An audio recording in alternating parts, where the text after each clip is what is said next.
Hello everyone, welcome to my channel. तो आज हम बात करेंगे मार्केट विथ इंडिकेटर यानी एमबीआई के ऊपर एंड कैसे मैं इसे डिफरेंट मार्केट फेजेस में यूज़ करता हूँ। हम ये भी देखेंगे कैसे डिफरेंट मार्केट फेजेस में in the past market with indicator ने हमें सिग्नल्स दिए थे। ऑल्सो कैसे टाइप ऑफ सेटअप्स वर्क करते हैं डिफरेंट मार्केट फेजेस में। सबसे पहले मार्केट विद इंडिकेटर होता क्या है। देखो, MBI is a very simple tool जिसे मैं यूज करता हूँ टू फाइंड आउट कि मार्केट में अग्रेसिव होना है, डिफेंसिव होना है या सिट आउट करना है। इसमें एक क्वेश्चन अक्सर आता है कि हम वॉचलिस्ट फीडबैक को से भी तो हमें पता चल जाता है कि डिफेंसिव होना है कि अग्रेसिव होना है। देखो, मेरे हिसाब से वॉचलिस्ट फीडबैक जो होती है वो एक इंटरप्रिटेशन पे डिपेंड करती है। हमारा इंटरप्रिटेशन, हमारा बायस वहां पे रहता है हमेशा, तो वो एक सब्जेक्टिव इन नेचर है। जो मार्केट विद इंडिकेटर होता है वो प्योरली ऑब्जेक्टिव होता है। यहाँ पे डेटा डज नॉट लाई। मेरा जो बायस है वो रॉन्ग हो सकता है, मेरा इंटरप्रिटेशन रॉन्ग हो सकता है, डेटा मुझे गलत नंबर्स नहीं दिखाएगा। तो इसलिए मैं ये ऑब्जेक्टिव डेटा पे ज़्यादा भरोसा करता हूँ। हाँ, वॉचिस फीडबैक मैं यूज़ करता हूँ। कैसे यूज़ करता हूँ उसके बारे में मैं डिस्कस करूंगा। सबसे पहले बेसिक से शुरुआत करते हैं। ये जो कॉलम्स हैं ये अभी के लिए हमारे लिए रेलेवेंट नहीं है, ये वर्क इन प्रोग्रेस है। ये अगर बन जाएंगे, जब मेरा रिसर्च हो जाएगा इन पे, तो हम इन्हें बाद में डिस्कस करेंगे। सबसे पहले तो ये जो नंबर्स दिख रहे हैं आपको, ये है परसेंटेज टर्म्स में, मतलब percentage out of total stock universe. For example, यहाँ पे जैसे आप देख रहे हो 1.3% है, तो it means 1.3% out of total number of stocks listed. Let us assume 1000 stocks listed है, तो उसका जो 1.3% है वो ये वैल्यू आएगी। यानी इस कॉलम में 13 स्टॉक्स आ रहे हैं, विच मीन्स 13 स्टॉक्स ने आज न्यू 52 वीक हाई लगाया। ठीक है। अब यहाँ पे ये दो कॉलम्स आप देखो, 52 week high and 52 week low, simply means number of stocks hitting new 52 week high and number of stocks hitting new 52 week low. जब भी number of stocks hitting new 52 week low is higher than number of stocks hitting new 52 week high, then ये जो column है red हो जाता है। Generally जब market खराब होता है तभी ये रेड में जाएगा। अच्छे मार्केट में आपको ये रेड में जाते हुए नहीं दिखता है। Kind of like a bearish signal कि हाँ, मार्केट में थोड़ा डिफेंसिव रहना है अब हमें। नेक्स्ट दो कॉलम है 4.5% प्लस 4.5% माइनस। इनका मतलब ये होता है एक दिन में 4.5% से ऊपर कितने स्टॉक्स गए हैं या कितने परसेंटेज ऑफ स्टॉक्स गए हैं out of total stock universe, and कितने नंबर ऑफ स्टॉक्स 4.5% से नीचे गए। इट शोज यू कि बर्स्ट कितना आ रहा है मार्केट में। हम क्या होता है, एक सिंपल अप डाउन रेशियो होता है, बट अप डाउन रेशियो आपको सिर्फ ये दिखा रहा है कि स्टॉक्स ऊपर और नीचे कितने जा रहे हैं। वो ये नहीं दिखा रहा है कितना अच्छा सिग्निफिकेंट बर्स्ट आ रहा है। यहाँ पे सिग्निफिकेंट बर्स्ट पता चलता है अपसाइड में भी डाउन साइड में भी। जब भी 4.5% प्लस वाला नंबर ज्यादा है इट मीन्स सिग्निफिकेंट बर्स्ट है अपसाइड में एंड मार्केट में ब्रेकआउट्स वर्क कर रहे हैं। जब भी 4.5% माइनस वाला नंबर ज्यादा होता है इट मीन्स इतना सिग्निफिकेंट बर्स्ट नहीं है मार्केट में एंड ब्रेकआउट्स उतना अच्छा वर्क नहीं कर पा रहे हैं, और ब्रेकडाउन ज्यादा मिलेंगे आपको, फेकआउट भी बहुत सारे मिलेंगे। इनका एक रेशियो बनाया मैंने यहाँ पे जिसे हम बाद में डिस्कस करेंगे। Then we have these columns. ये सिंपली बताएंगे आपको 10 SMA के ऊपर नीचे जितने स्टॉक्स हैं, 20 SMA के ऊपर नीचे जितने स्टॉक्स हैं, 50 SMA के नीचे जितने ऊपर नीचे स्टॉक्स हैं, एंड 200 SMA के ऊपर नीचे जितने स्टॉक्स हैं। अब यहाँ पे आपको कुछ कलर्स दिखेंगे। ये जो कलर्स है इन्हें मैं यूज करता हूँ ओवरसोल्ड जोन प्ले करने के लिए। ओवरबॉट के लिए कोई कलर नहीं है यहाँ पे, क्योंकि ओवरबॉट क्या होता है, बहुत टाइम तक ओवरबॉट कैन रिमेन ओवरबॉट। ठीक है। यहाँ पे जब भी 10 प्लस वाला कॉलम 15 के नीचे जाता है ग्रीन हो जाता है। ग्रीन मतलब इन सारे कॉलम्स में ग्रीन का मतलब होता है थोड़ा ओवरसोल्ड हो चुका है, ऑरेंज का मतलब काफी ओवरसोल्ड हो चुका है। तो जब भी 15 के नीचे जाएगा 10 प्लस वाला कॉलम ग्रीन दिखाएगा, 10 के नीचे जाएगा ऑरेंज दिखाएगा, जैसे ये केस। 20 प्लस वाला जो कॉलम है जब भी वो 20 के नीचे जाएगा आपको ग्रीन दिखाएगा, 15 के नीचे जाएगा तो आपको ये ऑरेंज दिखाएगा, विच मीन्स काफी ओवरसोल्ड हो चुका है। 50 प्लस वाला जो कॉलम होता है, जब 50 प्लस ऑल्सो 200 प्लस, दोनों कॉलम के सिमिलर मेट्रिक्स है, जब भी ये 25 के नीचे जाते हैं तो ग्रीन दिखाएंगे, एंड 20 के नीचे काफी ओवरसोल्ड हो गए ऑरेंज दिखाएंगे। इनको मैं यूज करता हूँ ओवरसोल्ड जोन प्ले करने के लिए। इनके मैं कुछ केसेस दिखाऊंगा आपको लेटर ऑन कि कैसे इसे यूज करना है ओवरसोल्ड जोन प्ले करने के लिए। अब यहाँ पे ये आप देखोगे कॉलम्स, तो ये एक्चुअली में रियल मार्केट विथ इंडिकेटर है। ये हमारे लिए इतने रेलिवेंट नहीं होते हैं, हम बस इसे देखते हैं। बट ऐसा कोई इतना रेलिवेंट नहीं है एक्सेप्ट फॉर दीज जो ओवरसोल्ड के टाइम पे हम प्ले करेंगे, जो साल में आपको ज्यादा से ज्यादा 10 मिलेंगे, और कोई उससे ज्यादा केसेस नहीं मिलने वाले आपको ओवरसोल्ड जोन प्ले करने के लिए। वो भी अगर आप बुल रन में हो, अगर आप बेयर मार्केट में हो तो 3 से 4 ज्यादा से ज्यादा। अब यहाँ पे ये कैसे कैलकुलेट हुआ, तो जब मैंने प्रदीप बोंडे सर का, जिन्होंने मार्केट विथ इंडिकेटर एक्चुअली में बनाया था सबसे पहले, उनका मैंने मार्केट विथ इंडिकेटर देखा था, तो मुझे थोड़ा कॉम्प्लिकेटेड लगा था। मैं चाहता था कि मुझे सीधा सिंपल बता दे, एक सिग्नल दे दे कि हाँ यहाँ से बाय करना शुरू करना है, यहाँ से सेल करना शुरू करना है, या यहाँ से बाइंग रोकनी है मुझे, और अपने जो ट्रेलिंग स्टॉप लॉसेस है वो टाइट रखने हैं। तो मैंने यहाँ पे एक थ्योरी बनाई कि क्यों ना ऐसा करूं मैं कि नंबर ऑफ स्टॉक्स जो कोई पर्टिकुलर एसएमए के ऊपर है, तो मेरा कितना प्रॉफिट होता है। फॉर एग्जांपल, मैंने अपना पीएनएल निकाला, एंड मैंने ये निकाला कि जो रेशियो है, जैसे 20 एसएमए का मैंने रेशियो निकाला। रेशियो क्या है?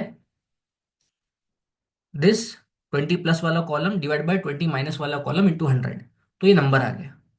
तो कितना नंबर होता है उसके ऊपर मेरा प्रॉफिट होता है, कितना नंबर होता है जिसके नीचे मेरा लॉस होता है, बीच में वाइट कर दिया मैंने।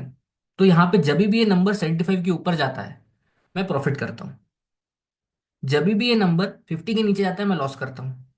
और कई करीब बीच में ब्रेक इवन पे रहता हूँ, जिसे मैंने वाइट कर दिया है। तो ये जो एक्चुअली में मार्केट की डायरेक्शन को प्रेडिक्ट नहीं कर रहा है, ये मार्केट की हेल्थ को प्रेडिक्ट कर रहा है। ये ऐसे टाइम्स बता रहा है मुझे जहां पे मैं प्रॉफिट कर रहा हूँ। इसका कोई रिलेशन नहीं है मार्केट की डायरेक्शन से, इसका रिलेशन है उमंग की पोर्टफोलियो, उमंग का जो प्रॉफिट एंड लॉस स्टेटमेंट है उससे। ठीक है। सिमिलरली 50 एसएमए का भी सेम रेशियो है, 50 plus divide by 50 minus into 100। ये जब भी 80 के ऊपर जाएगा, 85 के ऊपर जाएगा, 85 के ऊपर एक ग्रीन हो जाएगा, विच मीन्स कि हाँ अब यहाँ से हम ट्रेडिंग करना शुरू कर सकते हैं।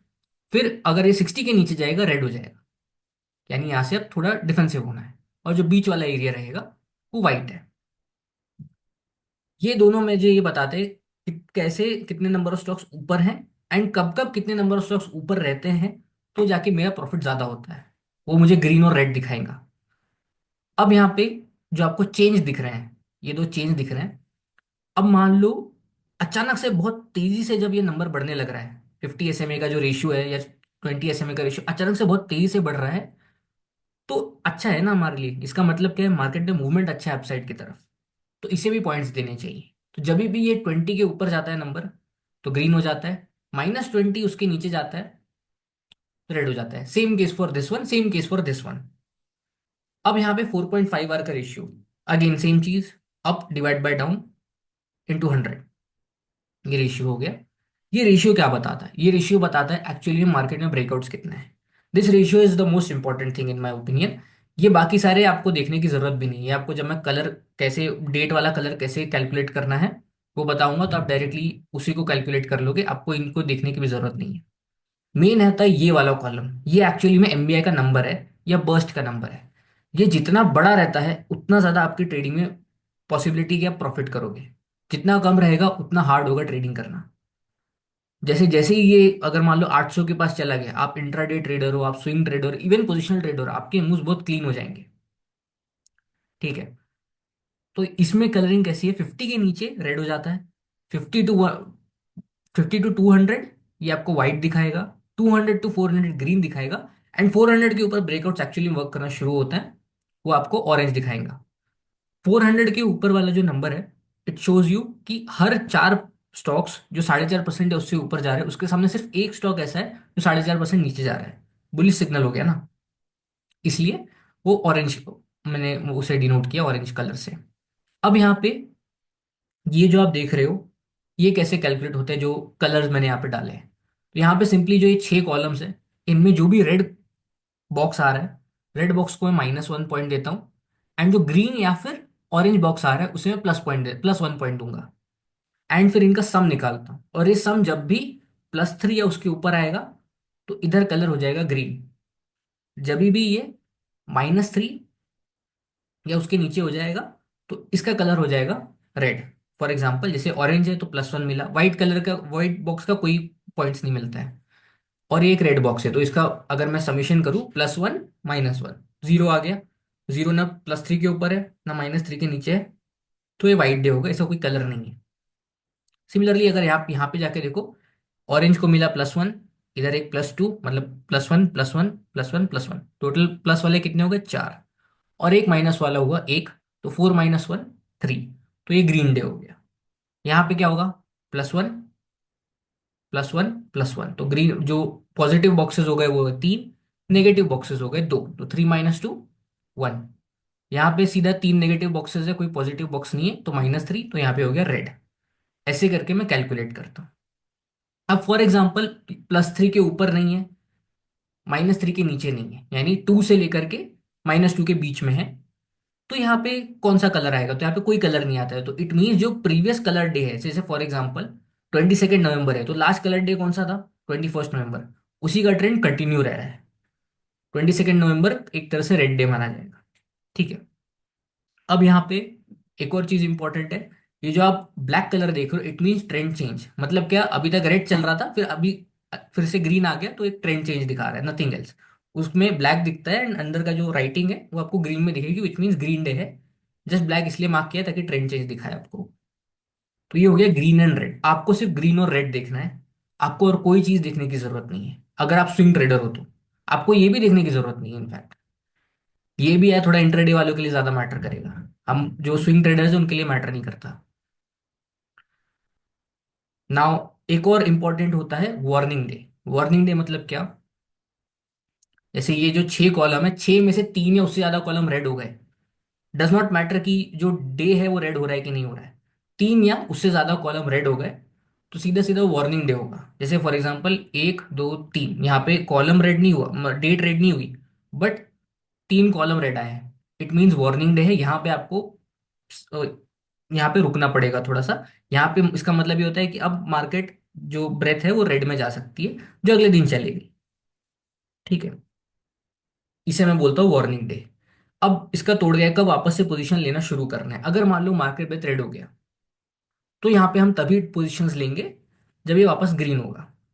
लेकिन अगर वार्निंग डे आया है तो हमें कब पोजीशन लेनी है, हमें पोजीशन तब लेनी है जब ये वार्निंग डे का हाई के ऊपर क्लोज मिल जाए, या फिर हमें एक, ये जो 4.5 आवर वाला नंबर है, ये 400 के ऊपर दिख जाए किसी भी दिन बिफोर मार्केट टर्न्स रेड। अगर ऐसा हो गया कि वार्निंग डे आया, कुछ दोनों कंडीशंस फुलफिल नहीं हुई, ना उसका हाई निकला, ना 4.5 आवर का नंबर 400 के ऊपर आया, तो आप सिम और फिर रेड हो गया, तो फिर रेड के बाद सीधा आपको ग्रीन का वेट करना है, जो है यहाँ पे। ठीक है, सिंपल है, थोड़ा सा अभी समझने में टाइम लगेगा, बट जब आप रियल टाइम में करोगे प्रैक्टिस बहुत ईजी है। अब यहाँ पे ये हो गया स्विंग ट्रेडर्स के लिए, जो थोड़े इंट्राडे या 1 2 दिन का बर्स्ट भी ट्रेड कर सकते हैं, उनके लिए क्या होता है, उनके लिए 4.5 hour number matters a lot. अगर मान लो इवन मार्केट रेड है एंड ये बर्स्ट मिल रहा है आपको, तो यहाँ पे आप इंट्राडे कर सकते हो, इंट्राडे वर्क किया तो आप जाके कैरी भी कर सकते हो। मैं पर्सनली कर लेता हूँ ये चीज़, इसलिए मैं इस चीज़ को भी फॉलो करता हूँ। क्या होता है कि आपको कभी कभी अर्ली एंट्री मिल जाती है। ऑब्वियसली यहाँ पे सिचुएशनल अवेयरनेस मैटर करेगी, अगर आपको इतना दिमाग नहीं लगाना है, सीधा सीधा रेड ग्रीन और वार्निंग डे फॉलो करो। ऑल्सो ये वाले जो है, ये भी थोड़ा इंट्राडे या रिवर्सल ट्रेडर के लिए है, जिनको थोड़ा रिवर्सल प्ले करना है, वो ये देखते हैं, इनके बारे में हम डिस्कस करेंगे बाद में। ना एक चीज इंपॉर्टेंट है यहाँ पे, रेड ग्रीन वार्निंग, ये सारी चीजें जो है, एमबीआई कोई ऐसा टूल नहीं है जो आपको डायरेक्टली बता देगा आपको करना ही करना है। देखो आप फॉलो कर सकते हो या इसे एज अ कॉन्फ्लुएंस यूज कर सकते हो, जरूरी नहीं है कि आप ट्रेड करना बंद ही कर दो। जैसे अगर रेड आ गया, आप ट्रेड करना बंद ही कर दो, ये इंटायरली अप टू यू है। मैं ज्यादा फॉलो करता हूँ क्योंकि मेरे लिए वर्क करता है, मेरा इम्पैक्ट इससे आ जाता है, मैं इसलिए ज्यादा फॉलो करता हूँ। It is just a tool for confluence for most people, as a confluence use करो, काफी फायदा होगा आपको।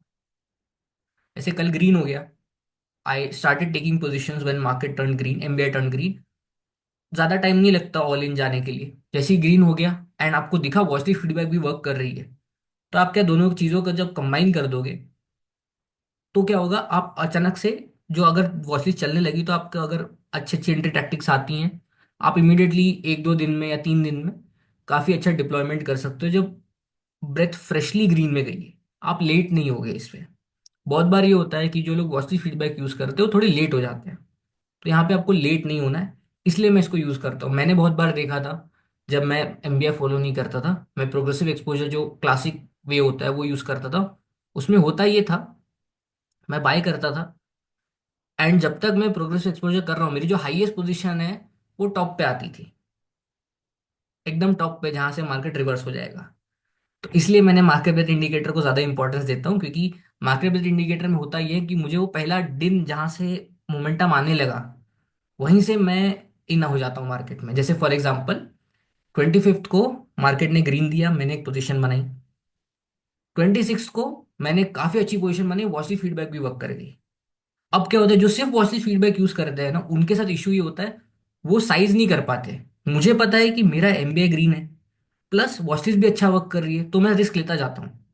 उसके बारे में हम डिस्कस करेंगे, वॉचलिस्ट फीडबैक एंड इन सबको कैसे कंबाइन करना है, वो बाद में करेंगे। बट सिंपल सी बात है, अगर आपको दो चीजें कंफर्मेशन दे रही हैं, तो आप ज्यादा अच्छे से स्मूथली ट्रेड कर पाते हो। सिर्फ एक चीज अगर कंफर्मेशन दे रही है, तो थोड़ा ना आपको स्लो हो जाते हो।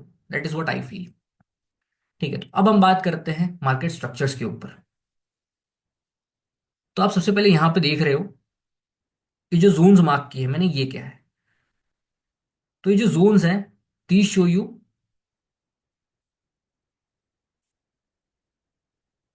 कहाँ लोअर हाई लोअर लो लग रहा है, ऐसा स्ट्रक्चर है। इट मीन्स बुलिश स्ट्रक्चर है। यहाँ पे ये जो जब भी ऐसा रहेगा प्राइस एक्शन, तो आपको ये दिखाएगा कि मार्केट जो जोन है वो ग्रीन है। देन कहाँ पे ऐसा लोअर हाई लोअर लो स्ट्रक्चर है, मतलब जो करंट हाई है वो प्रीवियस हाई से नीचे है, करंट लो प्रीवियस लो से नीचे है, तो एक तरह से हम नीचे की तरफ टिल्ट हो रहे हैं।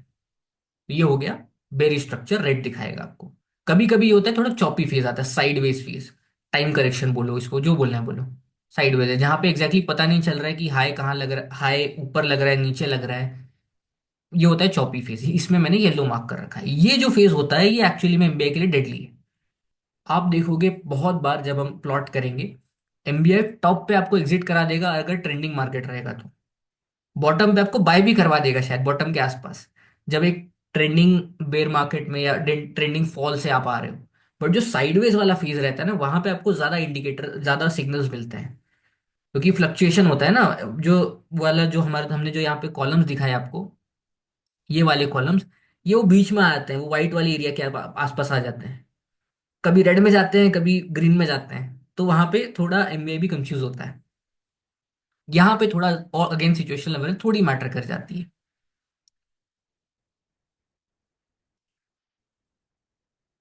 हम्म।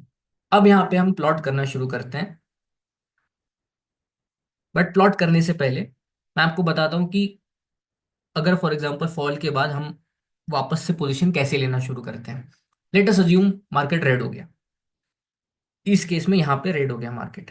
अब यहाँ पे मार्केट ग्रीन हुआ है on 26 of October. Obviously 26 of October के ईयूडी तक आपको पता चलेगा कि हाँ मार्केट ग्रीन हो रहा है। यहाँ पे मैं क्या करता हूँ जनरली, जैसे मैं अभी करंट वाला केस समझाता हूँ आपको। ये अभी का केस है, अभी का सिनेरियो है। मार्केट हुआ ग्रीन 25 नवंबर को। मैंने क्या किया, 25 नवंबर को ईओडी पे आके एक 10% की साइज बना ली। ठीक है, अब मुझे पता है मार्केट ब्रेथ ग्रीन हो चुका है। अगले दिन अगर वॉचिस वर्क करेगी, मैं जल्दी जल्दी इन चले जाऊंगा। What I have seen is कि अगर बेयर मार्केट रैलीज में ना एक दो दिन में अगर आप अच्छे से बना सको पोजीशन, अच्छे सेटअप्स में, सेटअप्स अवेलेबल होने चाहिए ऑब्वियसली, क्वालिटी सेटअप्स नहीं रहेंगे तो आप माइंडलेसली कुछ भी पोजीशन नहीं डिप्लॉय कर सकते। बट अगर क्वालिटी सेटअप्स अवेलेबल है, एमबीआई ग्रीन हुआ है, मैं जल्दी जल्दी इन जाता हूँ, क्योंकि इनिशियल फेज में बहुत अच्छे अच्छे मूव्स आ जाते हैं। उसके बाद क्या होता है, मार्केट एक रेजिस्टेंस के पास जाता है, एंड फिर चॉपी होने लगता है मार्केट, मूवमेंट भी चॉपी होने लगता है, पार्टिसिपेशन थिन हो जाता है, आपको ज्यादा स्पॉट्स मिलता है। तो अगले दिन क्या हुआ, अगले दिन मैंने देखा यहाँ पे फिर मैं दो पोजीशन और डिप्लॉय कर दिया। दो में से एक वर्क कर गई, मैंने एक और डिप्लॉय कर दिया, वो भी वर्क कर गई। तो एक दिन में लगभग, मतलब इसके ईओडी से 25 के ईओडी से लेकर के 26 के ईओडी तक, I deployed 80% of my capital, just one day में। ज्यादा टाइम नहीं लगता है, you just need to find 4 5 good setups. आज भी मैंने डिप्लॉय कर दिया एक और पोजीशन, एक दो इंट्राडे भी ले ली, जिससे मेरा प्रॉफिट कुशन बिल्ड हो गया। तो this is how I do it. It will not take more than 2 to 4 days, मेरे लिए नहीं लगता है, अगर मुझे सेटअप्स मिल रहे हैं तो। Obviously person to person differ कर जाए वो कितना तेजी से कर रहे हैं।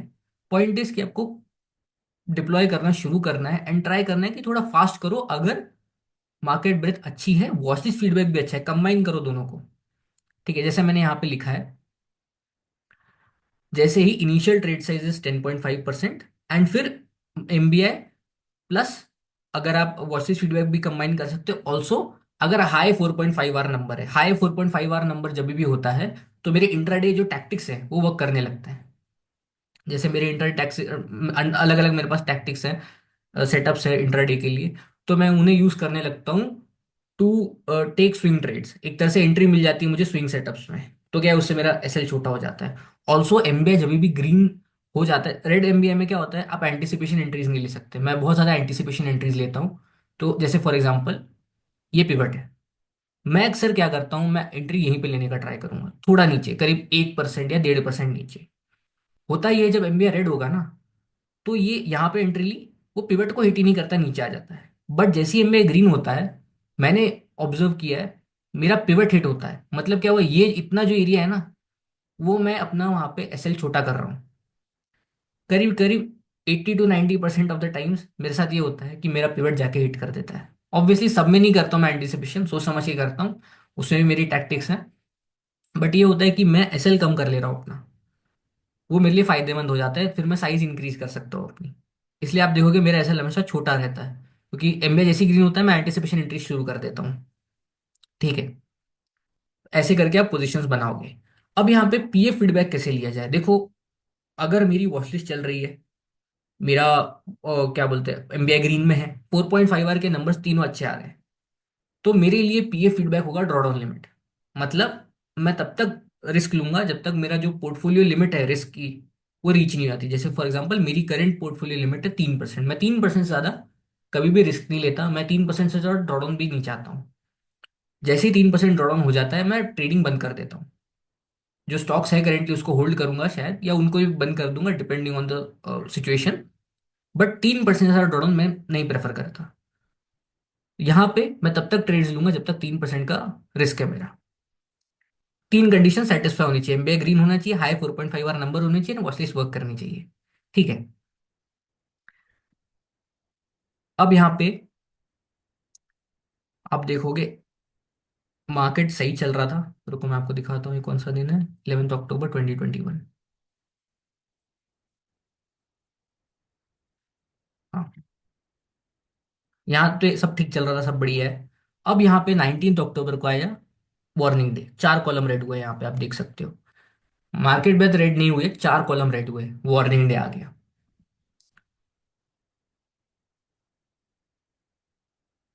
हम्म, तो यहाँ पे हम ट्रेड लेना और रुकेंगे। अब हमें वेट करना है, या तो हाई क्रॉस करे, क्लोज करे उसके ऊपर, या फिर 4.5 आवर का नंबर किसी भी दिन 400 से ज्यादा है, यानी ऑरेंज दिखाया हमें। ऑरेंज नहीं दिखाया कहीं पे भी, एंड फिर 25th को रेड हो गया। 25th को रेड हुआ, अगले दिन ग्रीन हो गया। यहाँ पे आप कैलकुलेट कर सकते हो, +5 आएगा इसी, इसका नंबर। ग्रीन हो गया मार्केट, हम यहाँ पे ट्रेड लेना वापस शुरू करेंगे। ईओडी पे आके 10% लूंगा, यहाँ पे कुछ ट्रेड्स लूंगा। अगर फीडबैक अच्छा आया तो I will go all in, जैसे मैंने अभी 80% चला गया, अगर फीडबैक अच्छा आता तो मैं उतना जाता। फिर यहाँ पे हम फिर से रुकेंगे, वेट करेंगे, फिर यहाँ पे ग्रीन होता है। यहाँ पे आप देख सकते हो 28th को रेड हुआ, फर्स्ट को ग्रीन हो गया, एंड फिर यहाँ पे थोड़ी सी रैली मिली, यहाँ पे हम रुके, एंड फिर यहाँ पे वापस से रेड हो गए ऑन 18 नवंबर। यहाँ पे थोड़ी सी रैली मिली, एंड फिर रुक के थोड़ा 4.5 आवर के नंबर कम आ गए। जब भी ये वाइट में होता है ना 4.5 आवर के नंबर, तो थोड़ा चॉपीनेस बढ़ जाती है। इवन 200 to 400 में भी थोड़ी चॉपीनेस रह सकती है, अगर कंसिस्टेंटली आ रहा है तो, और बीच में कोई ऐसा 400 600 बड़े नंबर नहीं आ रहे हैं तो। बड़े नंबर आते हैं ना तो ब्रेकआउट्स बहुत अच्छे से सस्टेन करते हैं, फॉलो थ्रूज मिलते हैं। 18 नवंबर को हम फिर से रेड हो गए, यहाँ पे चला थोड़े टाइम, फिर अगेन ग्रीन हुआ, यहाँ पे फिर से ये मिला, ये मिला 20 दिसंबर को, ये चला, यहाँ पे ग्रीन हुआ, फिर यहाँ पे वार्निंग आया, फिर रेड हुआ, फिर 22 नवंबर को हम ग्रीन हुए, एंड फिर आप यहाँ से ट्रेड ले लेते हैं, शुरू करते ट्रेड लेना, एंड डायरेक्टली आपको अच्छी रैली मिल जाती। अब देखो क्या होता है यहाँ पे, अगर ज्यादा आप पॉजिटिव फीडबैक यूज कर रहे हो, आई डोंट नो, आप 1 2 दिन हमेशा लेट हो गए, that is what I have felt. मेरा वॉचेस हमेशा बाद में परफॉर्म करता है अच्छे से, मेरा एमबीआई पहले सिग्नल देता है। तो यहाँ पे भी देख लो आप, वॉचलिस्ट बाद में परफॉर्म की, यहाँ पे पहले तो एकदम लगभग बॉटम के पास ही मुझे एमबीआई ने ग्रीन सिग्नल दे दिया, और अच्छे नंबर के 912 is a very good number. ठीक है, नहीं 912 इज अ गुड नंबर, ये अच्छा नंबर होता है जब भी ऐसे 1000 के ऊपर या 1000 के आसपास नंबर आ जाए ना, तो बहुत पावरफुल सिग्नल है वो। फिर उसके बाद अच्छे चले हम, एंड फाइनली 18th को हमें मिला रेड डे। ठीक है, 18th को मिला हमें, सॉरी रेड डे नहीं, वार्निंग डे मिला। तो यहाँ पे हम ट्रेड करना रुकेंगे, वापस से वेट करेंगे, या तो एमबीए रेड हो जाए, या फिर हमें वो जो वार्निंग डे वाला रेड हो जाए, या फिर हमें वो 4.5 आवर नंबर ज्यादा मिले, या फिर इस दिन के हाई के ऊपर क्लोज मिले। तीनों कंडीशंस मीट नहीं हुई, यहाँ पे हम रेड हो गए। पहले मैं बात कर लेता हूँ अब कौन से टाइप ऑफ सेटअप्स को हमें ट्रेड करना है। तो मैं यहाँ पे दो कैटेगरीज में डिवाइड करूंगा। करेंटली रेड फेज में चल रहे हैं हम, higher high higher low structure लग रहा है एक तरह से, या एकदम स्ट्रॉन्ग सेलिंग आ रही है, जैसे इस फेज में स्ट्रॉन्ग सेलिंग आ रही है। यहाँ पे उतनी स्ट्रॉन्ग सेलिंग नहीं आई तो मैं इसको कंसिडर नहीं कर रहा हूँ। इसमें भी आप वही चीज कर सकते हो, लेकिन अगर फॉल ज्यादा आ रहा है इस टाइम पे ना, दो टाइप ऑफ सेटअप्स वर्क करते हैं सबसे ज्यादा। बाकी सबका फेल्योर रेट बहुत ज्यादा इंक्रीज होता है, इनका भी फेल्योर रेट इंक्रीज होगा, बट इनके सस्टेन करने की प्रोबेबिलिटी फिर भी रहती है। उनका रीजन ये है, देखो क्या होता है जब भी मार्केट फॉल करता है ना, इंस्टीट्यूशंस मोस्टली सेल करेंगे। तो you need to find out setups जहां पे इंस्टीट्यूशंस एक्टिवली बाय कर रहे हैं। सबसे ज्यादा इंस्टीट्यूशन कहाँ पे एक्टिव है, सबसे पहले तो वो होता है आईपीओ। आईपीओ में देयर इज अ 100% गारंटी कि इंस्टीट्यूशंस एक्टिव है, एंड वहां पे हम बाइंग कर सकते हैं अगर सेटअप अच्छा हो तो, ऑब्वियसली। तो नंबर वन होता है वहां पे आईपीओ। सेकंड नंबर पे होता है ईपी। ईपी बोलो, गैप बोलो, पीड बोलो, मेरे लिए तीनों सेम है, मैं सबको ईपी मानता हूँ। यहाँ पे ईपी में होता है ये, for example earnings I, earnings का रिएक्शन बहुत अच्छा है, या आपको अर्निंग्स अच्छी लगी, आप फंडामेंटल देखते हो, आपको अर्निंग्स अच्छी लगी, तो आप क्या करोगे, आप अगर इंट्राडे ट्रेडर हो, जैसे मैं इंट्राडे ट्रेडर हूँ, मैं जाके उस दिन अगले दिन मेरा इंट्राडे में सेटअप बनेगा, मैं उठा लूंगा। अगर आप स्विंग ट्रेडर हो तो आप डेली डीपी का वेट करोगे, थोड़ा एक दिन स्ट्रांग रिएक्शन दिया, कुछ दिन रुका, फ्लैग बनाया या ऐसी कोई गैप बना के फिर साइडवेज गया, एंड फिर कोई सेटअप बना के निकल गया। ईपी, ईपी वर्क करता है। Both these work even in falling markets. Now ये फॉलिंग मार्केट के बाद जब मार्केट एक तरह से बॉटम आउट होता है या एक स्मॉल रैली देना शुरू करता है, तो कौन से टाइप ऑफ स्टॉक्स हमें ट्रेड करने हैं। देखो ईपी आईपीओ टाइमलेस सेटअप होता है, ये कभी भी वर्क कर जाएंगे। जो सेटअप फॉलिंग मार्केट में वर्क कर रहा है, वो सेटअप ट्रेंडिंग मार्केट में भी वर्क करेगा, वो सेटअप साइडवेज मार्केट में भी वर्क करेगा। ठीक है, बट जब एक बॉटम, एकदम बॉटम बना के मार्केट फिर से रैली शुरू कर रहा है, तो कौन से सेटअप्स हमें देखने हैं, आईपीओ ईपीओ तो देखने हैं, इसके साथ साथ हमें देखना पड़ता है हाई रिलेटिव स्ट्रेंथ वाले स्टॉक्स। हाई रिलेटिव स्ट्रेंथ मतलब क्या हो गया, फॉर एग्जाम्पल जब market higher high higher low लगा रहा था, sorry lower high lower low लगा रहा था, इस टाइम पे हमें ऐसे स्टॉक्स देखते हैं जो साइडवेज टाइप थे, या फिर लोअर हाई लोअर लो लगा रहे थे, ऊपर जा रहे थे, मार्केट गिर रहा था स्टॉक नहीं गिर रहा था, या फिर स्टॉक ऊपर जा रहा था। ऐसे टाइप ऑफ सेटअप्स को हमें देखना है, इनको बोलते हैं हाई रिलेटिव स्टॉक, जिनका हाई रिलेटिव स्ट्रेंथ है। सेकंड, आपको ये भी ढूंढना है कि कौन से स्ट्रॉन्ग सेक्टर्स हैं जो होल्ड किए हैं इस पूरे फॉल में। जैसे करेंटली अगर आप देखोगे, करंट फॉल में सबसे ज्यादा होल्ड किया है ईएमएस, फार्मा स्टॉक्स काफी अच्छा होल्ड किए, हॉस्पिटल स्टॉक्स काफी अच्छा होल्ड किए। तो हम इन पे फोकस कर रहे हैं, मोस्टली हमारा फोकस इन पे है। ये हो गया। फाइनल चीज होती है हाई वॉल्यूम फ्लैग्स, या वॉल्यूम एक्टिविटी जिनकी बहुत बढ़िया हो। फॉर एग्जाम्पल ये एक बेस है, बेस से निकला एंड बहुत ज्यादा स्ट्रॉन्ग वॉल्यूम से निकला एंड फ्लैग बनाया, ये भी वर्क कर जाते हैं। ठीक है, अगर ईपी ना हो तो भी ट्राई करना कि इनका कॉम्बिनेशन मिले। कॉम्बिनेशन मिलता है तो फायदा हो जाता है। मैं ट्राई करता हूँ ढूंढने का कि कॉम्बिनेशन मिल जाए, जैसे हाई वॉल्यूम फ्लैग है उसमें ईपी मिल गया, या हाई वॉल्यूम फ्लैग है उसमें आरएस मिल गया, बहुत बार आपको कॉम्बिनेशन मिल जाएंगे। ठीक है, तो हम ये कॉम्बिनेशंस ढूंढते हैं। नाउ कौन से सेटअप्स मैंने ट्रेड किए थे इस टाइम पीरियड में जो मेरे वर्क किए, यहाँ पे स्टॉप लॉस वाले हम नहीं देखेंगे क्योंकि स्टॉप लॉस वाले बहुत सारे रहेंगे, काफी लंबा वीडियो हो जाएगा। सबसे पहले तो कौन सा चला था, सबसे पहले मेरा सेटअप जो चला था वो था जेबीए में। अच्छा एक और बात की यहाँ पे, उस टाइम पे मैं इतनी टाइटनेस ट्रेडिंग नहीं करता था, तो यहाँ पे थोड़े बहुत आपको लेट एंट्रीज भी दिखेंगी। ईवी स्टॉक जेबीए में, तो यहाँ पे आप देखो जेबीए में मैंने सबसे पहले तो ग्रीन था, 13 अक्टूबर को जब एमबीआई ग्रीन था तब मैंने बाय किया था, एंड फिर मैंने उसको बाय किया था, ऐड किया था 8 नवंबर को। यहाँ पे अगर आप जाके देखो,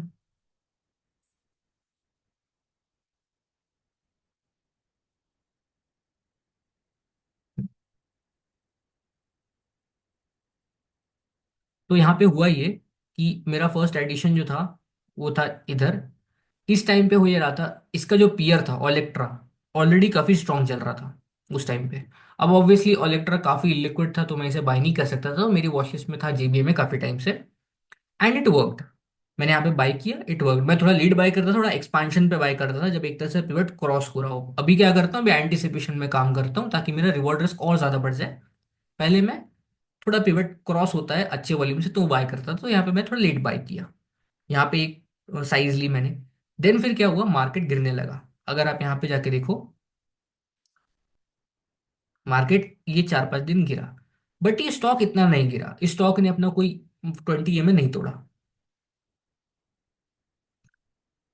एक तरह से ये रिलेटिव स्ट्रेंथ अच्छी थी, हाई आर स्टॉक था। तो जैसे ही मार्केट ऊपर जाने लगा वापस से, तो हमने इसको प्रेफरेंस दी, इसको फिर से बाई किया। एंड ये अच्छा चला। यहाँ पे बाइंग लिखा है मैंने यहाँ पे, लेकिन मैंने बाई नहीं किया था। यहाँ पे मैंने सेलिंग कर दी 20 EMA के ब्रेक पे। उस टाइम पे मैं मोस्टली स्ट्रेंथ में सेल नहीं करता था, मैं पूरा होल्ड भी कर लेता था या पूरा सेल करता था एक बार में। फिर उसके बाद ये फिर से चला, बट इस रैली में मैं पार्टिसिपेट नहीं किया था।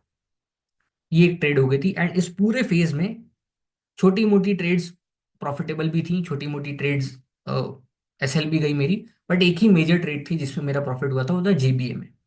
ऑब्वियसली उस टाइम पे मैं इतना इक्विप्ड नहीं था जितना आज हूँ। 3 साल पहले इतनी समझ नहीं थी टाइटनेस ट्रेडिंग क्या होती है, वीसीपीज क्या होता है। VCPs have improved a lot of my trading.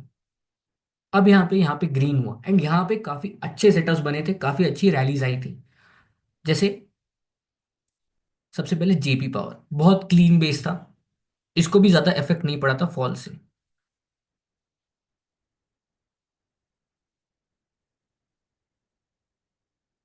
ये बेस था, मैंने यहाँ पे बाय किया था क्योंकि वॉल्यूम एक्टिविटी बहुत अच्छी लग रही थी मुझे। एंड ये भी उतना ज्यादा फॉल नहीं कर रहा था, बाउंस बैक अच्छा कर रहा था। देखो इंपॉर्टेंट ये होता है, बाउंस बैक भी कैसा कर रहा है ये भी इंपॉर्टेंट है। जैसे फॉर एग्जांपल यहाँ पे इसने फॉल किया, बट लो वॉल्यूम से फॉल किया, एंड अचानक से बहुत अच्छे हाई वॉल्यूम से 15% की कैंडल बना दी। वो पूरा जो फॉल है ना वो एक बार में खा गया। तो यहाँ पे आप एंट्री कर सकते हो। यहाँ पे आप 27 दिसंबर को एंट्री कर सकते थे जब एमबीआई ग्रीन था। यहाँ पे भी एंट्री कर सकते थे अगर इंट्राडे शायद करते हो तो, वैसे सेल कर जाता शायद आपका। यहाँ पे आप एंट्री कर सकते हो 3 जनवरी को। सारे केसेस सेम है, सब केसेस में एमबीए ग्रीन था। Then we have next one Awadh Sugar. Awadh Sugar में था ये कि सेक्टर चल रहा था, अवध शुगर एंड काइटेक्स दोनों में सेक्टर ट्रेंडिंग था, तो हमने एक ट्रेंडिंग सेक्टर से स्टॉक उठाया।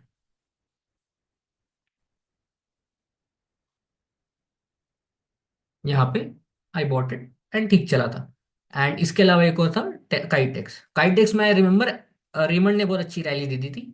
Overall textile sectors were doing well, and ये भी एक अच्छा सेटअप था। I will show you Raymond.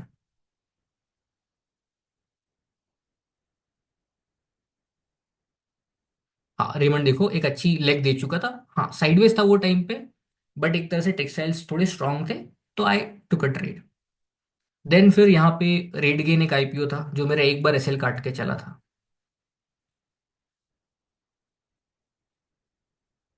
यहाँ पे देखोगे मैंने एक बार यहाँ पे एंट्री ली थी, इस टाइम पे 22 दिसंबर को जब एमबीआई ग्रीन हुआ था। उस टाइम पे मैं एमबीआई यूज नहीं करता था, मुझे पता नहीं था कुछ भी।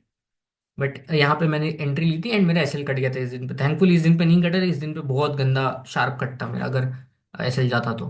फिर उसके बाद क्या हुआ, अगर इवन आप एज अ टाइटनेस शेडर आप देखोगे, this is a very beautiful setup. बहुत अच्छा सेटअप था ये, एंड इट वर्कड। यहाँ पे थोड़े पैसे बन गए। तो आप अगर अभी तक देख रहे हो, मोस्टली क्या कर रहा हूँ मैं, स्ट्रॉन्ग सेक्टर्स ढूंढ रहा हूँ। जब मार्केट टर्नअप हुआ, स्ट्रॉन्ग सेक्टर्स ढूंढा मैंने। आईपीओ तो चलते ही हैं। जब मार्केट वीक था तो एक जो ऑलरेडी पोजीशन थी उसको मैंने ऐड ऑन किया। इसको थोड़ा और अच्छे समझेंगे बाद में जब रिसेंट वाले ट्रेड्स दिखाऊंगा जिनके पास अच्छा पूरा डेटाबेस है मेरे पास। देन यहाँ से मार्केट फॉल होना शुरू किया। अब हम बात करते हैं रिवर्सल ट्रेडिंग की। सबसे पहली बात तो आप कितने रिवर्सल्स ट्रेड कर सकते हो। देखो आप एक higher high higher low structure से आ रहे हो, ठीक है। अब यहाँ पे मार्केट सोचो यहाँ पे फॉल किया एंड यहाँ पे ओवरसोल्ड हो गया। आप यहाँ पे ट्रेड कर सकते हो। लेट अस अज्यूम यहाँ पे फॉल होके जो नम percentage of stocks above 20 SM है 20% बस,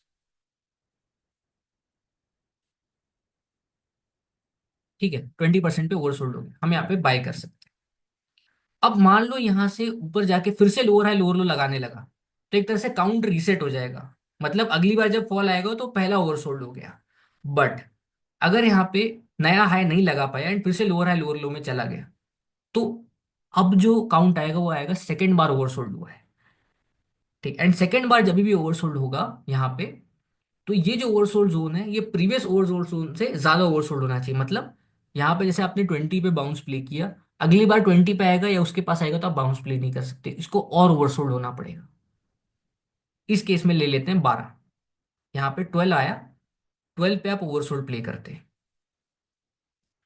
ठीक है, फिर वापस ऊपर गया, फिर वापस इसने लोअर हाई लोअर लो लगाया एंड फिर से यहाँ पे ओवरसोल्ड हो गया। अब यहाँ पे चाहिए आपको 6 या 7, 7 लिख देता हूँ। अगली बार क्या होगा ना, अगली बार जब ओवरसोल्ड होगा तो आपको फिर बहुत छोटा नंबर हो गया वहां पे ना, वोलेटिलिटी इतनी इंक्रीज हो जाती है कि आप एक अच्छे से रिवर्सल ट्रेड नहीं ले सकते। रिवर्सल मतलब मैं लिटरल बॉटम फिशिंग की बात कर रहा हूँ। मैं ये नहीं बोल रहा हूँ कि आप रिवर्सल में स्ट्रेंथ आया उसको मैं रिवर्सल नहीं बोल रहा हूँ, मैं बॉटम फिशिंग की बात कर रहा हूँ। प्योर बॉटम फिशिंग नहीं कर सकते फिर आप, क्योंकि उस टाइम पे क्या होगा ना, दो अगर मान लो नंबर 2 आ गया, आप बोलोगे ओवरसोल्ड है, वो 2-3 दिन तक ओवरसोल्ड हो जाएगा क्योंकि अब आप मेच्योर लोअर हाई लोअर लो स्ट्रक्चर में जा चुके हो। क्या होता है, जब जैसे हम बुल मार्केट में बात करते हैं कि ओवरबॉट कैन रिमेन ओवरबॉट, इधर भी यही होता है, ओवरसोल्ड कैन रिमेन ओवरसोल्ड, आपको बहुत गंदा पीट देगा। ठीक है, सबसे इजी बाउंस होता है वो पहला वाला होता है। सेकेंड बाउंस भी आप कर सकते हो, तीसरे बाउंस से ना दिक्कत होने लगती है, तो ज्यादा से ज्यादा आप 3 बाउंस प्ले कर सकते हो मेरे हिसाब से, तीसरे बाउंस के बाद हो गया फिर आप बहुत दिक्कत आएगी आपको। अब यहाँ पे कौन से टाइप ऑफ, अच्छा और एक और कुछ कंडीशन है वो भी बात कर लेता हूँ मैं। ये हो गया सबसे पहले तो पिछला ओवरसोल्ड जोन से ज्यादा ओवरसोल्ड होना चाहिए।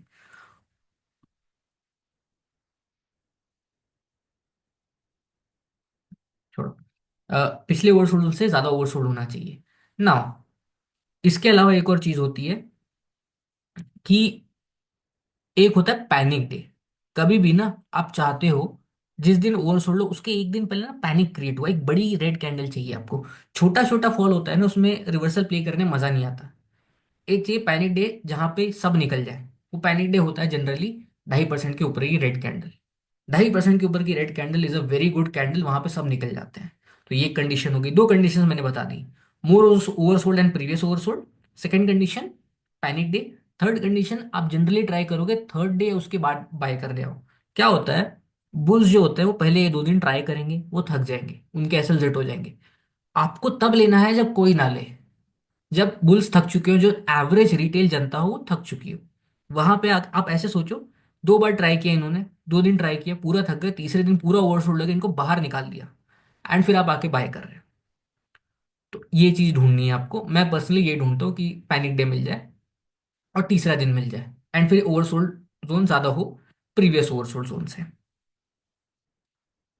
ये है बेसिक कंडीशंस मेरी ओवरसोल्ड जोन प्ले करने के लिए। एक फाइनल कंडीशन होती है undercut of previous day low. For example, मान लो पिछला दिन फॉल किया है, ये फॉल है एंड नेक्स्ट डे हमें चाहिए कि ये जो बाय, हम क्या होता है बहुत लोग ना ओवरसोल्ड जोन देख के ओपन पे बाय करने आते हैं, तो I do not want that. मैं चाहता हूँ उनको भी काट दो, प्रीवियस जो लोग कट के फिर ऊपर आए। ठीक है, तो this is how I bite, मैं चाहता हूँ प्रीवियस जो लोग कट जाए बाहर करे लोगों को, फिर मैं आके बाय करूँ। This is what I want. अगर चल जाता है बहुत बढ़िया बात है, परफेक्ट सिनेरियो, अगर चारों कंडीशंस मीट हो जाती है तो। जनरली होगा चारों कंडीशंस मीट नहीं होगी, कुछ ना कुछ रह जाएगा एंड आपको वहां पे थोड़ा अपना डिस्कशन यूज करना पड़ेगा। 3 कंडीशन में मीट हो गई तो भी मैं ट्रेड कर लेता हूँ। आप मेरे एमबीए पोस्ट में देखोगे, जहां जहां मैंने ओवरसोल्ड जोन प्ले करने के लिए बोला है, वहां वहां सारी कंडीशंस मीट नहीं होती है, वहीं पे आपका सिचुएशनल अवेयरनेस मैटर करता है। अब यहाँ पे देखते हैं कौन से टाइप ऑफ सेटअप्स वर्क करते हैं। जैसे मैंने यहाँ पे एक ट्रेड ली थी, देखो जैसे मैंने आपको समझाया, जब मार्केट गिर रहा है हम आईपीओ और ईपी ट्रेड करेंगे, वो टाइमलेस है। इवन जब मार्केट बॉटम करेगा और आप अगर आपके पास कोई आईपीओ ईपी है सेटअप, तो आप ट्रेड कर सकते हो। अदरवाइज अगर नहीं है तो आप जाके ढूंढो high R S stocks. High R S stocks में भी वो स्टॉक ढूंढ सकते हो आप। हाई आर एस स्टॉक्स में एक लोग गलती करते हैं, जैसे फॉर एग्जांपल एक स्टॉक ने पूरा होल्ड किया एंड लास्ट डे जो पैनिक डे होता है, जो लास्ट डे ऑफ फॉल होता है, उसमें उसने एक गंदी कैंडल बना दी। तो वो समझते हैं कि ये गंदा हो गया। एक्चुअली वो सबसे अच्छी अपॉर्चुनिटी होती है, ये एक्चुअली में शेकआउट है। अगर मान लो पूरा आर एस दिखा रहा है, लास्ट डे पे आके आपको दे दे रहा है गंदी कैंडल, ये एक्चुअली में शेकआउट है। और फिर वो नेक्स्ट डे आपको बड़ी कैंडल दिखाएगा। और मैं आपको एग्जांपल दिखाता हूँ। जैसे इस मार्केट में मैंने जो ट्रेड किया था जीएमडीसी।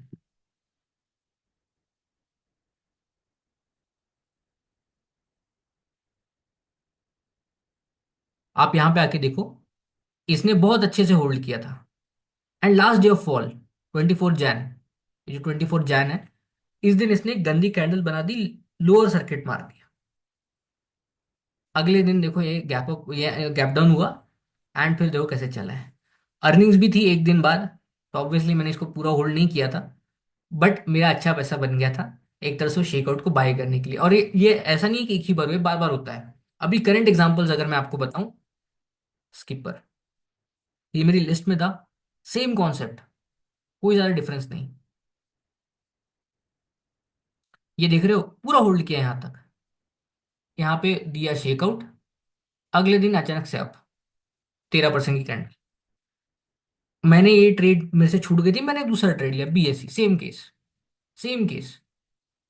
एक यहाँ पे एक तरह से शेकआउट दिया, बड़ी रेड कैंडल बनाई 6-7% की, अगले दिन अप। तो ऐसे टाइप ऑफ सेटअप भी हाई आरएस होता है, बिना शेकआउट के भी आप बाय कर सकते हो। ठीक है, तो ये काइंड ऑफ सेटअप मैं ट्रेड करता हूँ। ईपी आईपीओ चलते रहेंगे अगर आपको सेटअप मिल रहा है तो। ठीक है, अब यहाँ पे बाउंस आ गया। अब यहाँ से आप ट्रेड करना वापस से शुरू करोगे। अच्छा, पहले मैं ये तो दिखा दूँ 4.5 आवर का नंबर क्या था। 24 जैन ना। हाँ, 24 जैन को हम हुए ओवरसोल्ड। अब यहाँ पे जो ओवरसोल्ड वाली कंडीशंस थी वो प्रॉपरली मीट नहीं हुई। ये क्या हुआ, 23 पे था, एक्चुअली में 20 से ग्रीन होता है। देखो, जो फर्स्ट फॉल आएगा ना, जब फर्स्ट टाइम ओवरसोल्ड होगा, मोस्टली आपका 10 एस एम है, इस बार मेरे पास डेटा नहीं है 10 एस एम का, और 20 एस एम ओवरसोल्ड होंगे। 50 जनरली ओवरसोल्ड नहीं होता है।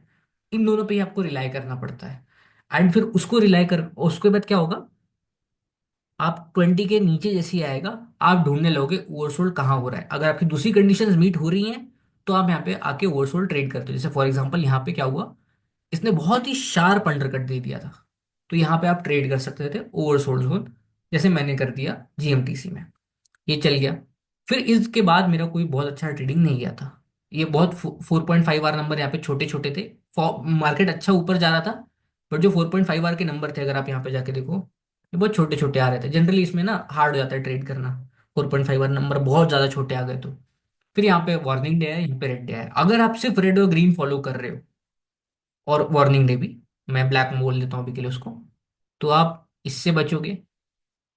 आप यहाँ तक ट्रेड करोगे, फिर आप इससे बचना शुरू होगे, एंड पूरा डायरेक्टली आप आओगे नेक्स्ट वैल्यू पे। इस पूरे फेज से बच रहे हो आप कहीं पे बीच में नहीं घुस रहे हो। कोई फोमो नहीं है, कुछ नहीं है, एक दो दिन का कुछ नहीं है। ओवरसोल्ड जोन प्ले करने वाले बीच में प्ले करते रहेंगे मेरे जैसे। ठीक है, जो एक तरह से जॉब करते हैं उनको सिर्फ यही चीज देखनी है, तीन चीजें देखोगे फायदे में रहोगे। अब यहाँ पे रेड हुआ, यहाँ पे हुआ ओवरसोल्ड। अब इस बार देखो, लास्ट टाइम क्या हुआ था, 23 पे था, अंडर कट हो गया, मैं लेट्स अज्यूम 20 या 18 बोल देता हूँ। यहाँ पे हुआ 12, जो ये 12 दिख रहा है ना, ये नंबर 12, कौन सा दिन है, 14th of Feb. 14th of Feb को आप देखोगे 12 नंबर है, बहुत छोटा नंबर है ये। ठीक है, लास्ट टाइम 20 से हुआ था, इस बार हुआ है 12 से।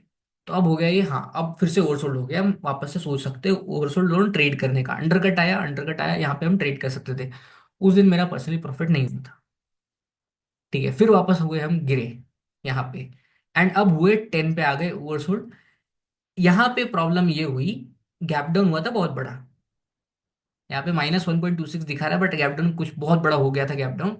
एंड अब इसको आप ट्रेड नहीं कर सकते इतने बड़े गैप डाउन को, क्योंकि वोलेटिलिटी बहुत हाई रहती है।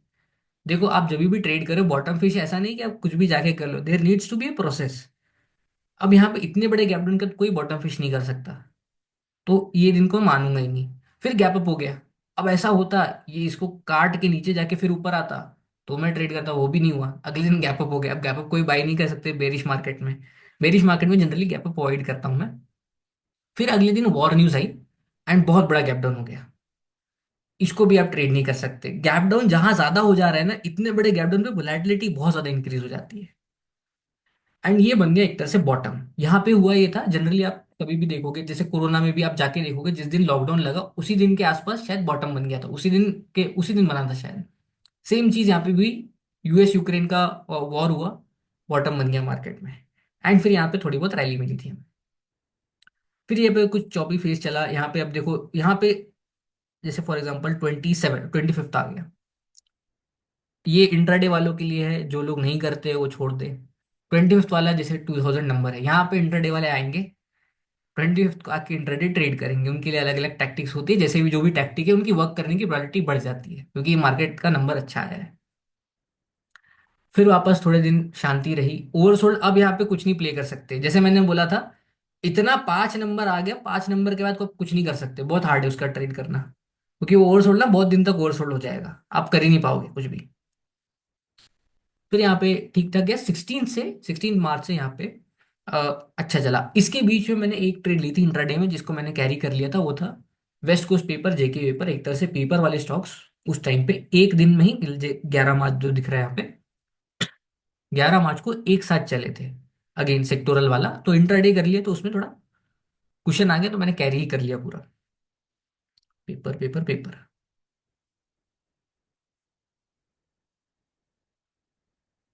जैसे यहाँ पे आप देख सकते हो, ये वर्क किया, जेके पेपर वर्क किया, मैं आपको बाद में बताऊंगा मेरा कैसा कटा भी है जेके पेपर में, जेके नहीं, वेस्ट कोस्ट पेपर में।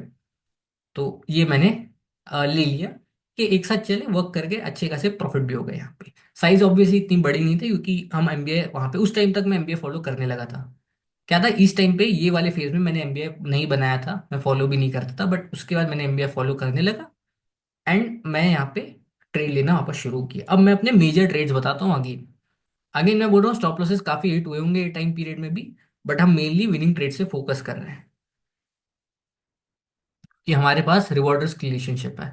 अब यहाँ पे मद्रास फर्टिलाइजर चला, तो हुआ ये था अगेन, इस टाइम पीरियड में जीएनएफसी ने, जीएनएफसी था, जीएसएफसी था, जीएनएफसी या जीएसएफसी ने एक ईपी बनाया था, एंड बहुत सारे फर्टिलाइजर स्टॉक्स अचानक से ऊपर आने लगे थे। 21 मार्च, फर्टिलाइजर्स फर्टिलाइजर्स फर्टिलाइजर्स, हाँ, गुजरात की कोई कंपनी थी, 21 मार्च।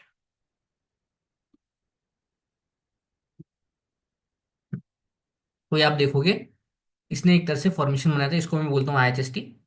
तो इसने एक ब्रेकआउट दिया 21 मार्च को, एंड मैंने इसे यहाँ पे ट्रेड लिया था। इसके पहले से चलने लगे थे कुछ स्टॉक्स, गुजरात के थे वो, ये एक तरह से बॉटम से ऊपर आया था। फैक्ट भी बॉटम से ऊपर आया था, शायद फैक्ट इतना नहीं आया था मेरे हिसाब से, एक दो कैंडल लिया था।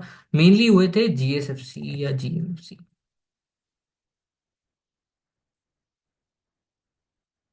ये भी नहीं है।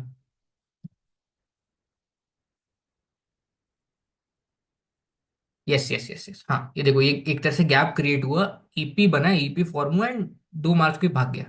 आप 2 मार्च को क्या था, 2 मार्च को देखो मार्केट था अभी भी रेड में, तो 2 मार्च ही है ना, हाँ, 2 मार्च को मार्केट था रेड में, फिर भी चल गया। तो ईपी वाले होते हैं, उनको फर्क नहीं पड़ता कहाँ पे क्या हो रहा है, वो फिर भी चल जाते हैं।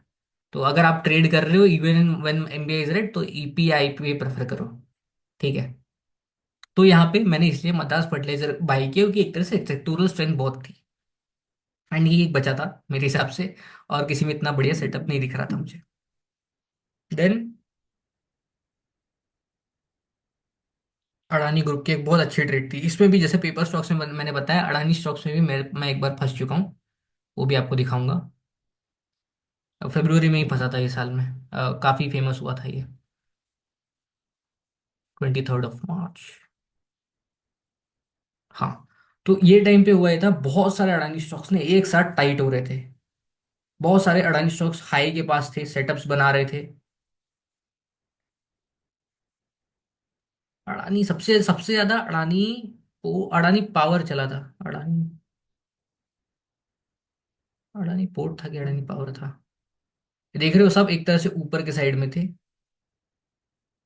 नहीं नहीं, अडानी पावर होगा, अडानी पावर चला था। हाँ, तो मैंने पर्सनली तो अडानी पावर मिस कर गया, बट इस दिन पे ये भी ब्रेकआउट कर रहा था, एडब्ल्यू में ब्रेकआउट कर रहा था, मैंने एडब्ल्यू लिया था, थोड़ा स्क्वाट कर गया वो, बट नेक्स्ट डे से अच्छा चला था, एंड इसमें एक अच्छी रैली कैप्चर हो गई थी। वो टाइम पे मैं स्ट्रेंथ वन पे सेलिंग करता था, जैसे मैंने बोला, तो कैप्चर हो जाता था रैलीज। तो यहाँ पे एक तरह से ग्रुप स्ट्रेंथ में थी, और आईपीओ भी था, तो अगेन आईपीओ वाला एक चल गया। फिर उसके बाद यहाँ पे एमबीए रेड हुआ थोड़ा सा। मैं ग्रीन और रेड दिखा देता हूँ, 16 मार्च और 28 मार्च का ग्रीन और रेड दिखा देता हूँ। 16 मार्च को जैसे आप देख सकते हो ग्रीन हुआ, 28 मार्च को हम हुए रेड। एंड इस टाइम तक देखो अगेन एमबीए के नंबर छोटे छोटे थे, तो इतने बड़े विनर्स नहीं मिले होंगे। 30 मार्च को हम हुए फिर से ग्रीन,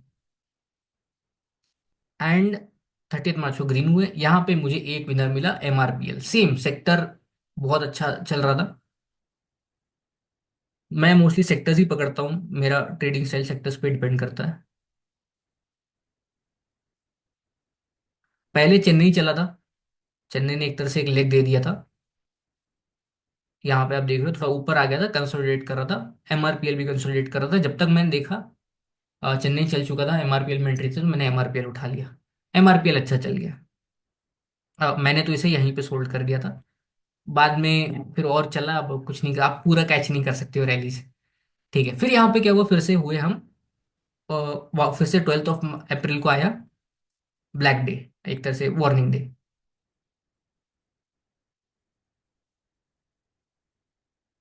वार्निंग डे है यहाँ पे। एंड वार्निंग डे के बाद हम वेट करते हैं 400 के ऊपर के नंबर का। ग्रीन डज नॉट मैटर, आप ऑलरेडी ग्रीन में हो। अगले दिन ग्रीन आ गया उससे कोई फर्क नहीं पड़ता, आपको चाहिए 400 के ऊपर नंबर है, या फिर उस दिन का हाई क्रॉस हो। हाई तो क्रॉस नहीं हुआ, 400 के ऊपर नंबर आया, 650 का नंबर आया। बट यहाँ पे थोड़ा सोल्ड हो गया उस दिन पूरा ना, सोल्ड हो गया। अब यहाँ पे ईओडी पे आके बाय करना हार्ड हो जाता है। क्यों? क्योंकि 650 का नंबर तो आया है, बट ये पूरा सेल ऑफ हो गया ऊपर से गैप अप करके। तो फिर से अगले दिन गैप डाउन हुआ। अब यहाँ पे आप आके शायद आप ईओडी बाय नहीं करोगे। थोड़ा सा दिमाग लगाओ, सिंपल सा है कि यार 650 का नंबर आ रहा है, लेकिन स्टॉक्स तो पूरे नीचे आ गए, तो कोई मतलब नहीं बनता यहाँ पे ट्रेड लेने का, पॉजिटिव फीडबैक हो गई नहीं आपका। अगले दिन गैप डाउन हुआ, रेड हुआ। फिर अगेन सेम कुछ दिन चला एंड यहाँ पे फिर से ग्रीन हुआ। यहाँ पे शायद आप ट्रेड लेते एंड आपके एसएल कट जाते। 655 का नंबर है यहाँ पे। अभी तक देखो वार्निंग डे आ रहा है, रेड नहीं हुआ है अभी तक। ठीक है, कौन सा डे था ये? 21 अप्रैल। 21 अप्रैल को फिर से हुआ, 25 को फिर से वार्निंग डे आया। इंडिविजुअल स्टॉक्स थोड़े बहुत चल रहे होंगे, मैंने तो कोई कैप्चर नहीं किया था, मेरे पास अभी डेटा नहीं है उसका। यहाँ पे आया वार्निंग डे, एंड फिर उसका कुछ ऐसा नंबर नहीं आया जो बोल सको कि हाँ आप बाय करना शुरू करना है। 4 को हो गए हम रेड, यहाँ पे हुआ वार्निंग डे 29 को, 4 को हो गए रेड। एंड फिर से आप अगर सीधा सिंपल यहाँ पे आते, ईसीए पूरा आप बच जाते हैं। यहाँ पे थोड़ा आप ट्रेड करने आते, थोड़े दिन ट्रेड करते, अगले दिन फिर यहाँ से आप बाहर हो जाते मार्केट से। मैं रेड और ग्रीन का सिर्फ समझा रहा हूँ। इंट्राडे वाले आएंगे, वो एसएल काटेंगे इस बार, इस बार उनका एसएल कटेगा बहुत बुरा वाला। यहाँ पे फिर हुए हम ओवरसोल्ड। अब यहाँ पे प्रॉब्लम क्या हो रहा था, जब भी आप मेच्योर लोअर हाई लोअर लो स्ट्रक्चर में चले जाते हो, ये रैली को आप काउंट, मैं काउंट नहीं कर रहा हूँ, क्योंकि एक तरह से ना, ये जो आपको ये हाई दिख रहा है, इसके हाई को रीटेस्ट किया है। अभी भी ये लोअर हाई लोअर लो स्ट्रक्चर में ही है। ग्रीन मैंने सिर्फ इसलिए दे दिया कि यहाँ पे थोड़े चल गए थे स्टॉक्स। लोअर हाई लोअर लो स्ट्रक्चर में अब मेच्योर हो गए। अब हमको चाहिए पैनिक डे। अगर आपको मेच्योर लोअर हाई लोअर लो ट्रेंड में भी ट्रेड करना है, थोड़ा ना आपको पैनिक डे काम आ जाएगा। है, पैनिक डे आ नहीं रहा था, मैंने ट्रेड किया था, मेरा एसएल कटा था, क्योंकि ये 2 दिन ओवरसोल्ड रह गया। तो इसलिए मैंने बोला 2-3 वक्त कर जाते हैं, उसके बाद बहुत दिक्कत आएगी आपको रिवर्सल बॉटम फिशिंग करने में। रिवर्सल प्ले कर सकते हो एक अलग तरीके से। जैसे फॉर एग्जांपल कोई इंट्राडे प्लेयर है, वो वेट करेगा पहले 15 मिनट। मैं हमेशा बोलता हूँ ट्रेडर्स को, अगर आप थोड़े बेरिश मार्केट में ट्रेड कर रहे हो, इंट्राडे कर रहे हो, एंड आपको लगता है कि अब मार्केट बॉटम बना के चलने वाला है, you wait for first 15 minutes. अगर एमबीआई ने कोई ऐसा सेटअप नहीं बनाया रिवर्सल वाला, तो आप वेट करते हो पहले 15 मिनट। होता ही है पहले 15 मिनट में सबसे ज्यादा वोलेटिलिटी रहती है, आपके एसएल कटने के चांस सबसे ज्यादा रहते हैं। वेट कर जाता हूँ पहले 15 मिनट, एंड उसके बाद ट्रेड करना शुरू करता हूँ अगर मुझे मार्केट में स्ट्रेंथ दिख रही है। बहुत बार ये होगा मार्केट में ना, पहले 15 मिनट आपको गैप अप करवा के ऐसा कुछ करवा के अंदर लाते हैं, एंड फिर आपका पूरा ऐसे काट देते हैं। बहुत बार होता है ये मार्केट में। तो यहाँ पे मैं अगर वो चीज़ फॉलो करता तो I would have made good money, but नहीं फॉलो किया। ठीक है, ये टाइम पे थोड़ा बहुत इंट्राडे किया, इसके बाद जैसे यहाँ पे थोड़ा प्रॉफिट हुआ, उसमें कवर कर लिए। यहाँ पे एक ट्रेड ली थी मैंने अपार इंडस्ट्रीज में, जब एमबीआई ग्रीन हो गया था स्विंग के लिए। और ज्यादा दिन मैंने इसको अच्छे मिसमैनेज कर दिया। ये ट्रेड ली थी, थोड़ा मिसमैनेज हो गया मेरे से। 14 जून ना, 6 जून को लिया था, माय बैड। यहाँ पे मार्क क्यों लगे, 6 जून को लिया था मैंने। अब मेरे से मिसमैनेज हो गई ये ट्रेड, थोड़ा जल्दी बेच दिया मैंने इसको। अदरवाइज ये अच्छी ट्रेड गई थी। ये इस दिन अब यहाँ पे हम फिर से ओवरसोल्ड प्ले करने का ट्राई करेंगे। अच्छा, एक और चीज, जब भी आप ओवरसोल्ड प्ले करने का ट्राई करो, आप चाहे तो तीन कंजिक्यूटिव कैंडल आए या चार में से तीन कंजिक्यूटिव डाउन कैंडल है, अच्छी कैंडल्स, ऐसा सेल स्टॉप वाला साइन, ऐसे 2 दिन रुक गया, ये सब नहीं चाहिए आपको। इसमें ना फिर अगेन दिक्कत आएगी आपको ओवरसोल्ड प्ले करने में। यहाँ पे हम फिर से ओवरसोल्ड हुए, यहाँ ये बॉटम क्रिएट हुआ है यहाँ पे। नेक्स्ट डे अगेन इंट्राडे वाले क्या करेंगे, इंट्राडे 4.5 आवर नंबर देखेंगे, ये कितना है 4.5 आवर नंबर, 21 जून।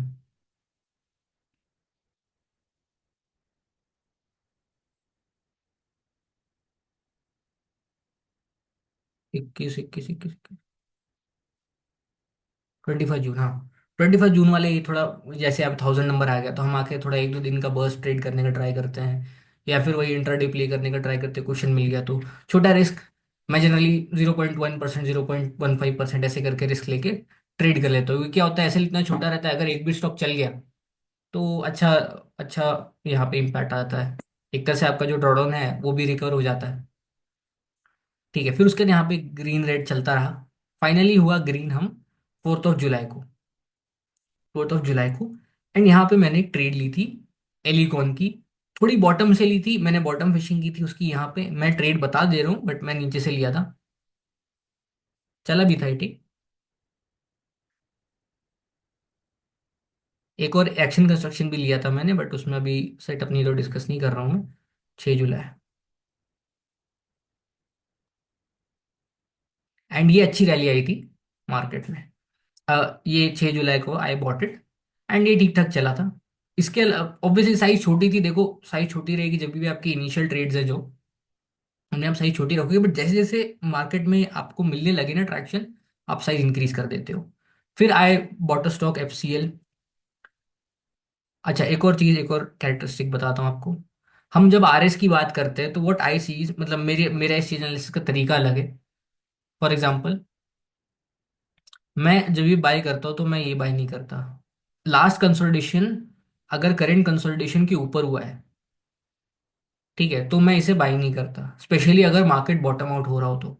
मैं हमेशा बाय करता हूँ करंट जो वीकली कंसोलिडेशन है वो प्रीवियस कंसोलिडेशन के ऊपर हो। जैसे फॉर एग्जांपल, अगर आप FCL जाके देखोगे, FCL का जो कंसोलिडेशन था, वीकली कंसोलिडेशन,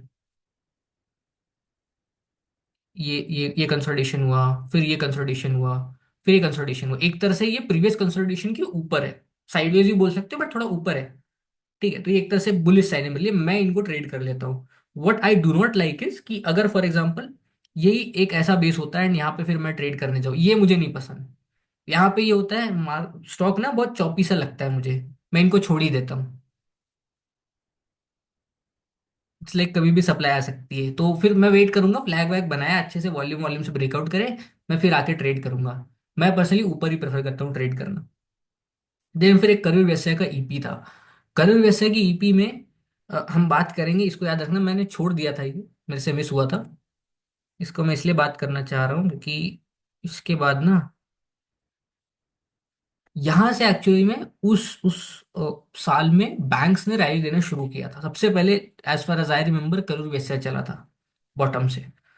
उसके बाद ये कुछ महीनों बाद यहाँ पे पूरे बैंक्स ने पार्टिसिपेट किया था, बहुत ही बढ़िया रैली आई थी, बहुत बढ़िया रैली आई थी पूरे PSU सेगमेंट में। देन एक इथोस का IPO था,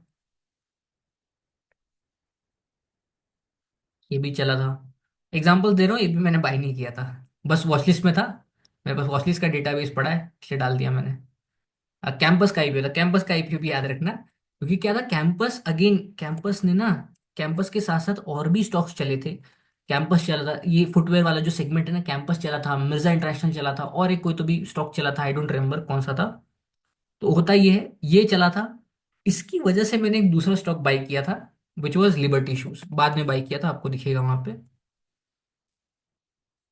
ये जो आप रैली देख रहे हो ना, मैंने इस दिन यहाँ पे बाई किया था, बहुत इलिक्विड हुआ करता था, अच्छा खासा स्लिपेज भी आया था, बट चूंकि जो सेक्टर था इतना स्ट्रांग चल रहा था, एंड इसने काइंड ऑफ ईपी बनाया था, यहाँ पे गैप अप हुआ था, तो इसलिए मैंने इसे बाई किया था, एंड ये बहुत बढ़िया चला था। ऐसे करके आप थोड़ा बहुत सेक्टर भी ढूंढ सकते हो, मोस्टली मैं सेक्टर्स ही ढूंढता हूँ, वो मैं अच्छे से कर पाता हूँ। देन FCL में और एडिशन किया, FCL में 2-3 एडिशन थे। देन फाइनली मैजडॉक मैंने ट्रेड किया था। मैजडॉक का रीजन क्या था, मैजडॉक में हुआ ये था कि अगेन जो फर्टिलाइजर डिफेंस वाले थे वो मूव कर रहे थे, सेकेंड चीज मैजडॉक ईपी था, कैप अप हुआ था। I will show you. And इस टाइम पे मैंने किसी की तो भी ना रिपोर्ट पढ़ ली थी मैजडॉक के ऊपर। ये नहीं है। इस दिन बाई किया था, 26 अगस्त को मैंने बाई किया था। इस दिन के पहले एस्ट्रा माइक्रो चला था। ये एस्ट्रा माइक्रो ने एक लेग दे दिया था। 4 दिन 19 अगस्त को चला था, ये भी डिफेंस में है। कोचिन शिपयार्ड 20 दिन। जो कोचिन था कि जीआरएस था। 26 अगस्त दोनों ऊपर आए थे थोड़े थोड़े। इतने ऊपर नहीं आए थे, इतने ऊपर नहीं आए थे। मोस्टली 1-2 दिन से मूव अप करना शुरू हो गए थे। तो ये देख रहा था मैं। मोस्टली ईपी था एंड एक तरह से 1-2 दिन में चल रहे थे डिफेंस वाले स्टॉक्स, तो मैंने इनको ले लिया था। अ, तो मोस्टली अगर आप देखो अगेन, हम हमारा जो प्रॉफिट हो रहा है वो कहाँ हो रहा है इस फेज में भी? सेक्टोरल मूव्स में, या फिर आईपीओस में, या ईपी में। मोस्टली इन तीन में ही कॉन्सेंट्रेटेड हूँ मैं। थोड़े बहुत फ्लैग्स भी बने होंगे टाइम पे, बट मैं मोस्टली बिगर बेसिस ट्रेड करता था। फ्लैग्स के अभी एग्जांपल दूंगा ये वाले मार्केट में। फिर क्या हुआ, यहाँ पे थोड़े बहुत ब्लैक डेज आए, जैसे यहाँ पे वार्निंग डे आया, यहाँ पे वार्निंग डे आया, बट उसको क्रॉस कर ले रहे थे हम आसानी से। वो एक दिन का वो रहता था, बस एक दिन का इश्यू था।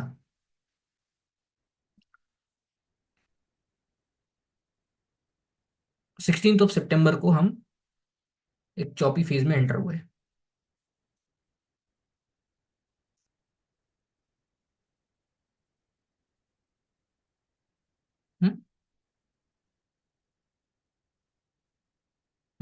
16 सितंबर आप देखोगे यहाँ पे 4 रेड कॉलम्स है, एंड बी अगेन एंटर्ड चौपी फेज यहाँ पे। एंड कुछ दिनों बाद रेड हो गया एमबीए। यहाँ पे हो गए हम रेड। यहाँ पे हम वापस से ग्रीन हुए 30 सितंबर को। 30 सितंबर को, एंड एक ट्रेड थी वीनस पाइप्स की जो लिस्ट में थी, मिस हो गई। अगेन मैं उनको बता दे रहा हूँ, वॉच लिस्ट में थी बस।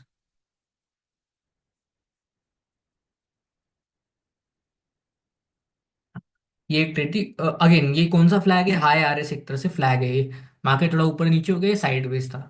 तो हाई रिलेटिव स्ट्रेंथ वाला फ्लैग है। अगेन चॉपी मार्केट्स में वर्क करेगा। देखो जो ट्रेंडिंग मार्केट्स रहते हैं ना, वहां पे सब चल जाता है। यहाँ पे थोड़ा सा ट्रेंडिंग मार्केट हो गया था, यहाँ पे चल गया। जैसे ही चॉपी हुआ वैसे ही यहाँ पे पैसे बनाना कम हो गया।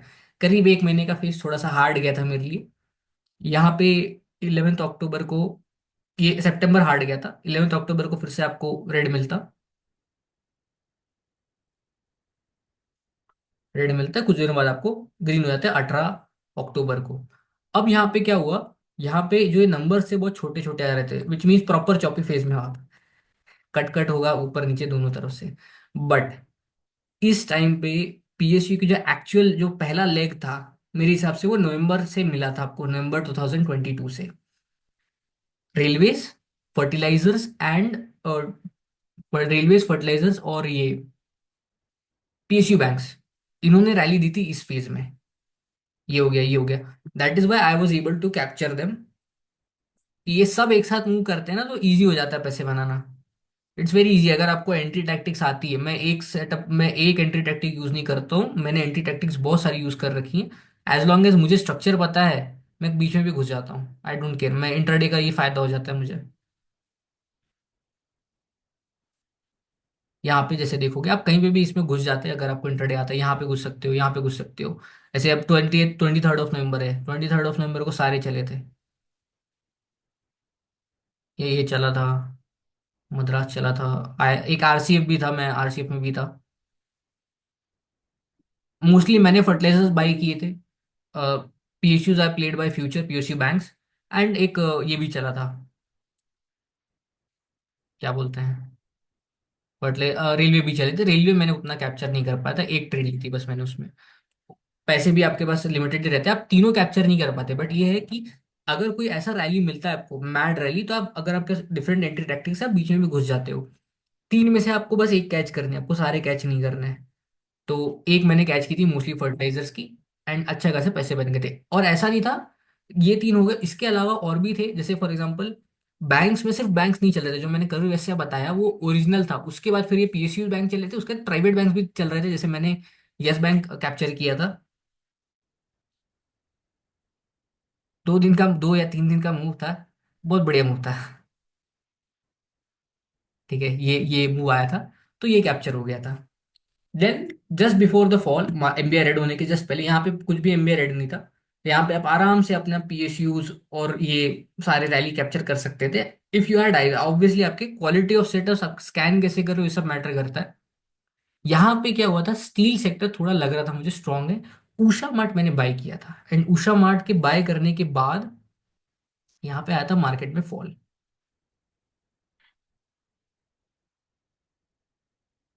ठीक है, फॉल आया था मेरे ऐसे छोटे छोटे से, इससे बचा था, यही एक स्टॉक बचा था मेरे पास पोर्टफोलियो में।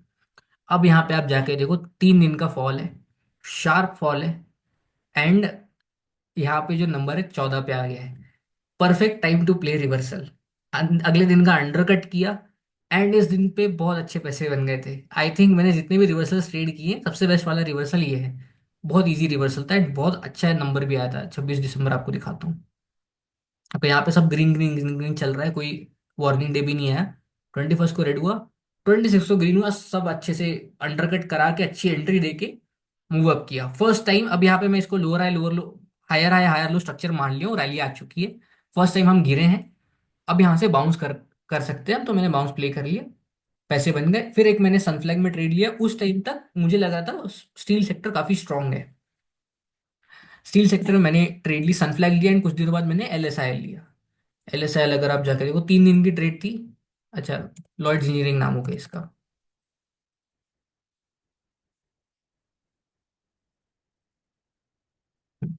तो ये बस ये 2-3 दिन का, बहुत बार आप देखोगे, अभी रिसेंट एग्जांपल जैसे स्टर्लिंग टूल्स है, एक अच्छे वॉल्यूम से ब्रेकआउट आता है, 2-3 दिन रुकता है स्टॉक, एंड अगले दिन उसके बाद फट जाता है। ये this is a very normal price action in many winners. अगर आप विनर्स को स्टडी करते हो अच्छे से, आपको ये पता चलेगा।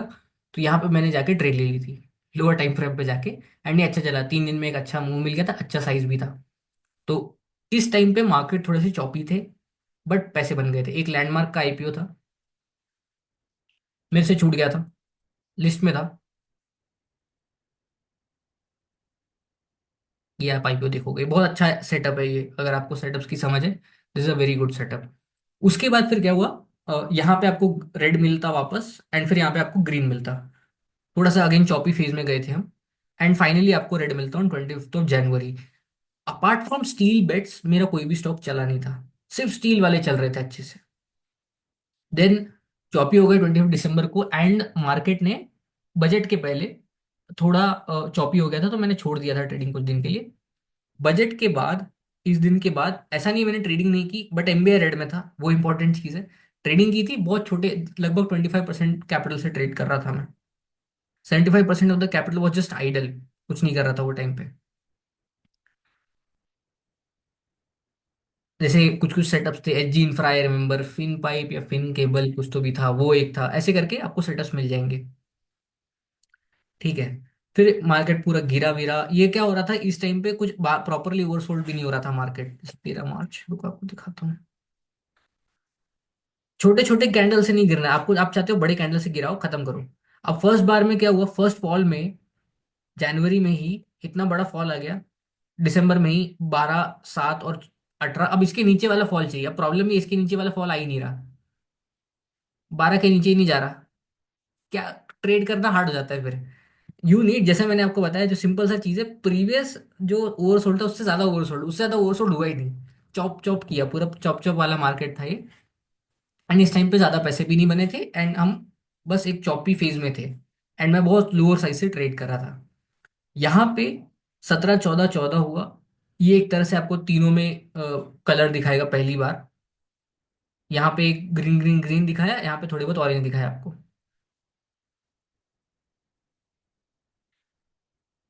यहाँ पे एक ऑरेंज है, बट यहाँ पे भी कोई ट्रेड वेड बनती नहीं थी मेरे हिसाब से। ठीक है, अगर आपको करना ही था बॉटम फिशिंग, तो आप यहाँ से 29 नवंबर को, देखें जाए 29 नवंबर को नहीं, 31 नवंबर को या 3 नवंबर को, अप्रैल को आप ट्रेड करना वापस शुरू करते। यहाँ से मैंने ट्रेड वापस डिप्लॉय करना शुरू किया 3 अप्रैल से, जब एमबीए ग्रीन हो गया। उसके बाद तो एमबीए लाल ही नहीं हुआ सर, 5 महीने 6 महीने वो लाल ही नहीं हुआ, वो अच्छा ही चला था। यहाँ पे एक दिन का आपको बस ब्लैक मिला था, उसके बाद यहाँ पे चला था। एक जैसे मैंने आपको जो प्रीवियसली बताया था, वेस्ट कोस्ट पेपर वाला, वहां पे मेरा एक बहुत गंदा एसएल कटा था। उसके अलावा मेरा कोई बड़ा लॉस भी नहीं हुआ था इन दिस फेज। 3% का जो मेरी ड्रॉडाउन लिमिट होती है वो एक बार हिट हुई थी। वो थी due to this sectoral bet. Paper का है ये। एक तरह से मैं फ्लैग ट्रेड करने गया। आई गेस जून में था कि कब था। हाँ, तो मैं ये फ्लैग वैग ट्रेड करने गया था, मेरा कट गया बहुत बुरा वाला इसमें। इस टाइम पे मुझे ये कैंडल को ज़्यादा इंपॉर्टेंस देनी चाहिए थी, मैंने नहीं दी। उस टाइम पे इसमें एसएल कटा था, यहाँ पे मिल भी गया बट कट गया फिर, बहुत बुरा वाला। यहाँ पे मैं क्या करता हूँ, मेरी आदत है, मैं एक सेक्टर में ऑल इन या 50-60% भी चले जाता हूँ, कभी कभी लेवरेज लेके भी चले जाता हूँ। प्रोज एंड कॉन्स उसके रहते हैं, अगर चल जाए तो बहुत पैसे बन जाते हैं, नहीं चलते हैं तो फिर कट जाता है बहुत बुरा वाला। उसके अलावा तो मल्टीपल सेक्टर्स वर्क किए थे इसमें। ईवी हो गया, सबसे पहले आईटी चला था, फिर ईवी था, पीएसयू बैंक्स, रेलवेज, डिफेंस, आपको मल्टीपल सेक्टर्स चलते हुए दिखेंगे आपको। यहाँ पे आप कोई भी ट्रेड करते हैं आपके पैसे बन जाते हैं। देन फाइनली 12 सितंबर को देखो, जो बुल रन होता है ना, उसमें आपको हमेशा मल्टीपल सेक्टर्स चलते हुए दिखेंगे। 12 सितंबर को आपको मिलता ब्लैक डे, मतलब वार्निंग डे। ब्लैक डे बोलना बंद करना पड़ेगा मुझे, वरना वो ट्रेंड चेंज वाला ब्लैक डे लगता है। हाँ, 12 सितंबर को फर्स्ट टाइम आप देखोगे, आपको तीन या उससे ज्यादा रेड कॉलम्स मिला है इन दिस बुल रन, 2023 की बुल रन। यहाँ पे आप अगेन वेट करते कि अब वापस से 500 या 400 या उसके ऊपर का नंबर दिखाए, जो अगले दिन ही दिखा दिया आपको। अगेन आप एक तरह से वही वाले फेज में गए जहाँ पे आपको मल्टीपल वार्निंग डे मिल रहे थे, एक आपको रेड डे भी मिला, बट अगेन फिर ग्रीन हो जाता था अगले दिन ही। तो आपका ट्रेडिंग नहीं रुक रही थी इस टाइम पे, ऐसा नहीं था सेक्टर्स वर्क नहीं किए। आपको बहुत सारे माइनिंग स्टॉक्स वर्क करते हुए दिखेंगे, फर्टिलाइजर स्टॉक्स वर्क करते हुए दिखेंगे। आई रिमेंबर मैंने एक ट्रेड ली थी फैक्ट में, अच्छी चली थी बहुत। ब्रोकिंग स्टॉक्स भी वर्क किए थे, ब्रोकिंग स्टॉक्स में आई रिमेंबर मेरा एंजल वन में एसएल कटा था।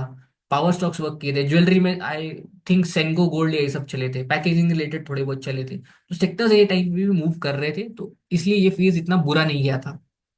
देन हम 20th को ब्लैक हुए, मतलब वार्निंग डे आया 20th ऑफ अक्टूबर को यहाँ पे, एंड 23rd को रेड हो गए फिर से। 3 दिन बाद ओवरसोल्ड ओवरसोल्ड हुआ प्रॉपर, ये प्रॉपर ओवरसोल्ड है। दो आपको ग्रीन मिल गए। जैसे मैंने बताया 50th वाला पहले ओवरसोल्ड में जनरली आता नहीं है। ठीक है, आफ्टर अ हायर है हायर लो स्ट्रक्चर, जो फर्स्ट टाइम ओवरसोल्ड होगा उसमें 50th वाला आपको कलर नहीं दिखाएगा, आपको 10 और 20 वाले दिखाएंगे। 10 और 20 वाले दिखाए यहाँ पे, अंडर कट भी हो गया। आप यहाँ पे आके मस्त ट्रेड करोगे। बॉटम बन गया 27 अक्टूबर को।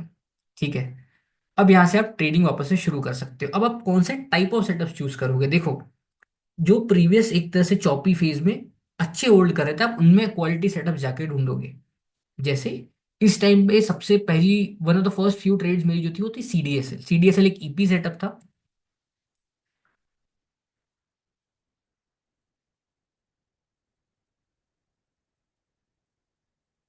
सीडीएसएल एक ईपी सेटअप था। ईपी सेटअप ट्रेड करना, गैप अप हुआ, गैप अप वो जो उस दिन का हाई क्रॉस किया, मैंने उठा लिया।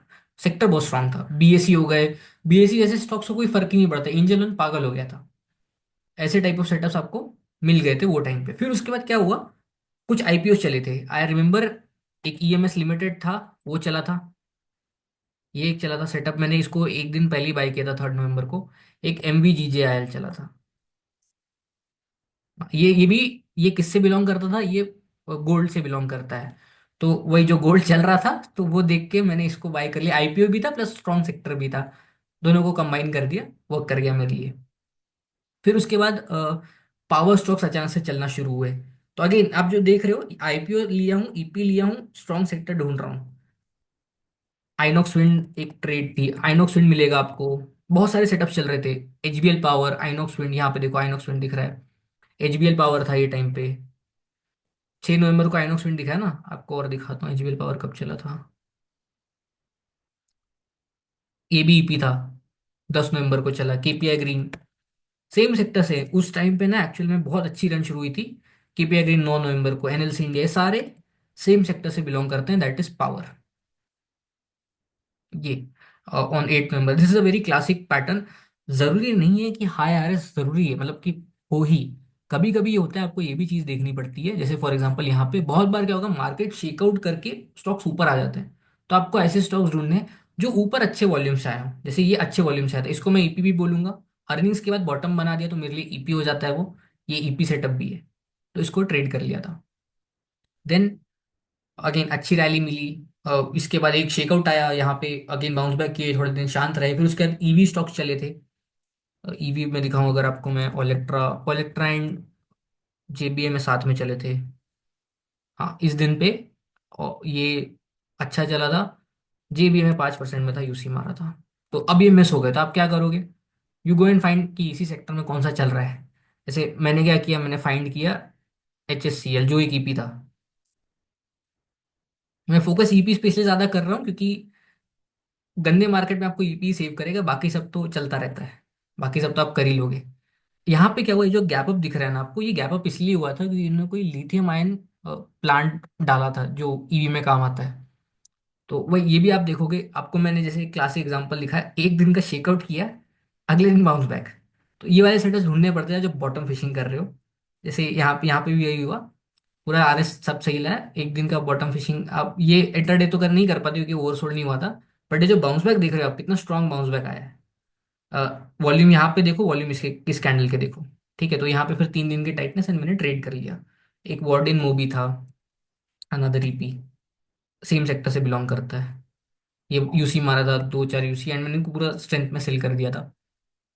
देन फिर क्या हुआ, इसके बाद फिर रेलवे शुरू हुए। अब क्या हुआ, before the budget a lot of PSU stock started moving. Railway, वो आई रिमेम्बर एसजेवीएन, हुडको, ये सब चलने लगे। मैड्र नहीं, अचानक से यहाँ पे, इसमें एक दिन का रेड हुआ मार्केट 23 जैन को। यहाँ पे आप देखोगे एक वार्निंग डे आया है, उसके बाद फिर 23 जैन को हम सीधा रेड हुए, अगले दिन ग्रीन, इसके बाद पीएसयू बैंक चले थे। जैसे आपसे एक मिस हो गए तो, बुल रन में क्या होता है, मल्टीपल सेक्टर्स वर्क करते हैं। बेयर मार्केट में मल्टीपल सेक्टर्स वर्क नहीं करते। तो बेयर मार्केट में आप क्या करते हो, आप सेक्टोरल पे फोकस नहीं करते हो, आप थोड़ा इंडिविजुअल सेक्टर्स पे ज्यादा ध्यान देते हो। हाँ आपके पास सेक्टर एक रहता है, बट जनरली आपको एक सेक्टर से बहुत ज्यादा स्टॉक्स नहीं मिलेंगे, पार्टिसिपेशन थिन रहता है। क्योंकि आपको दिखेगा अभी, जैसे फॉर एग्जांपल कोई एक सेक्टर स्ट्रांग भी है, एक बुल रन में ना पूरा सेक्टर चल जाएगा। बेयर मार्केट में पूरा का पूरा सेक्टर वर्क नहीं करता, सेक्टर में भी कुछ ही स्टॉक्स हैं जो अच्छे से वर्क करते हैं। ये डिफरेंस हो जाता है। इसलिए जो लेट स्टेज बुल मार्केट में जिनके पैसे नहीं बनते ना, उनके साथ ये इशू है कि वो, जिनको नहीं पता है कि एक्चुअली में कैसे क्वालिटी ऑफ सेटअप समझना है, वो कुछ भी जाके ट्रेड करने लगते हैं, एंड फिर उनका कट जाता है सेल, क्योंकि वैसी चीज वर्क नहीं करती है इन बेयर मार्केट्स। अब यहाँ पे क्या हुआ, पीएसयू बहुत अच्छे चले, एक तरह से पैराबोलिक मूव आया था बिफोर बजट, एंड बजट के बाद एक हफ्ते तक चले, पूरा मार्केट शांत हो गया, पूरा मार्केट शांत हो गया। ये टाइम पे आई रिमेम्बर मैंने एक पीसीबीएल की ट्रेड ली थी, क्योंकि गोवा कार्बन चल रहा था। गोवा कार्बन में गोवा कार्बन चल गया, पीसीबीएल उतना नहीं चला, 10% कुछ चला था बस। एंड फिर एक HFCL लिया था, वो भी नहीं चला था। देन क्या हुआ, एक अडानी के बहुत मल्टीपल सेटर्स बन रहे थे अडानी स्टॉक्स में। यहीं पे बात कर लेते हैं ना अडानी स्टॉक्स में।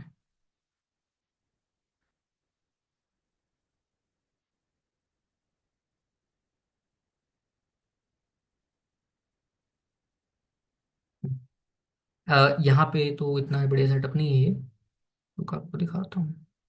अडानी पावर था या कौन सा था, बहुत बढ़िया सेटअप था। हम्म,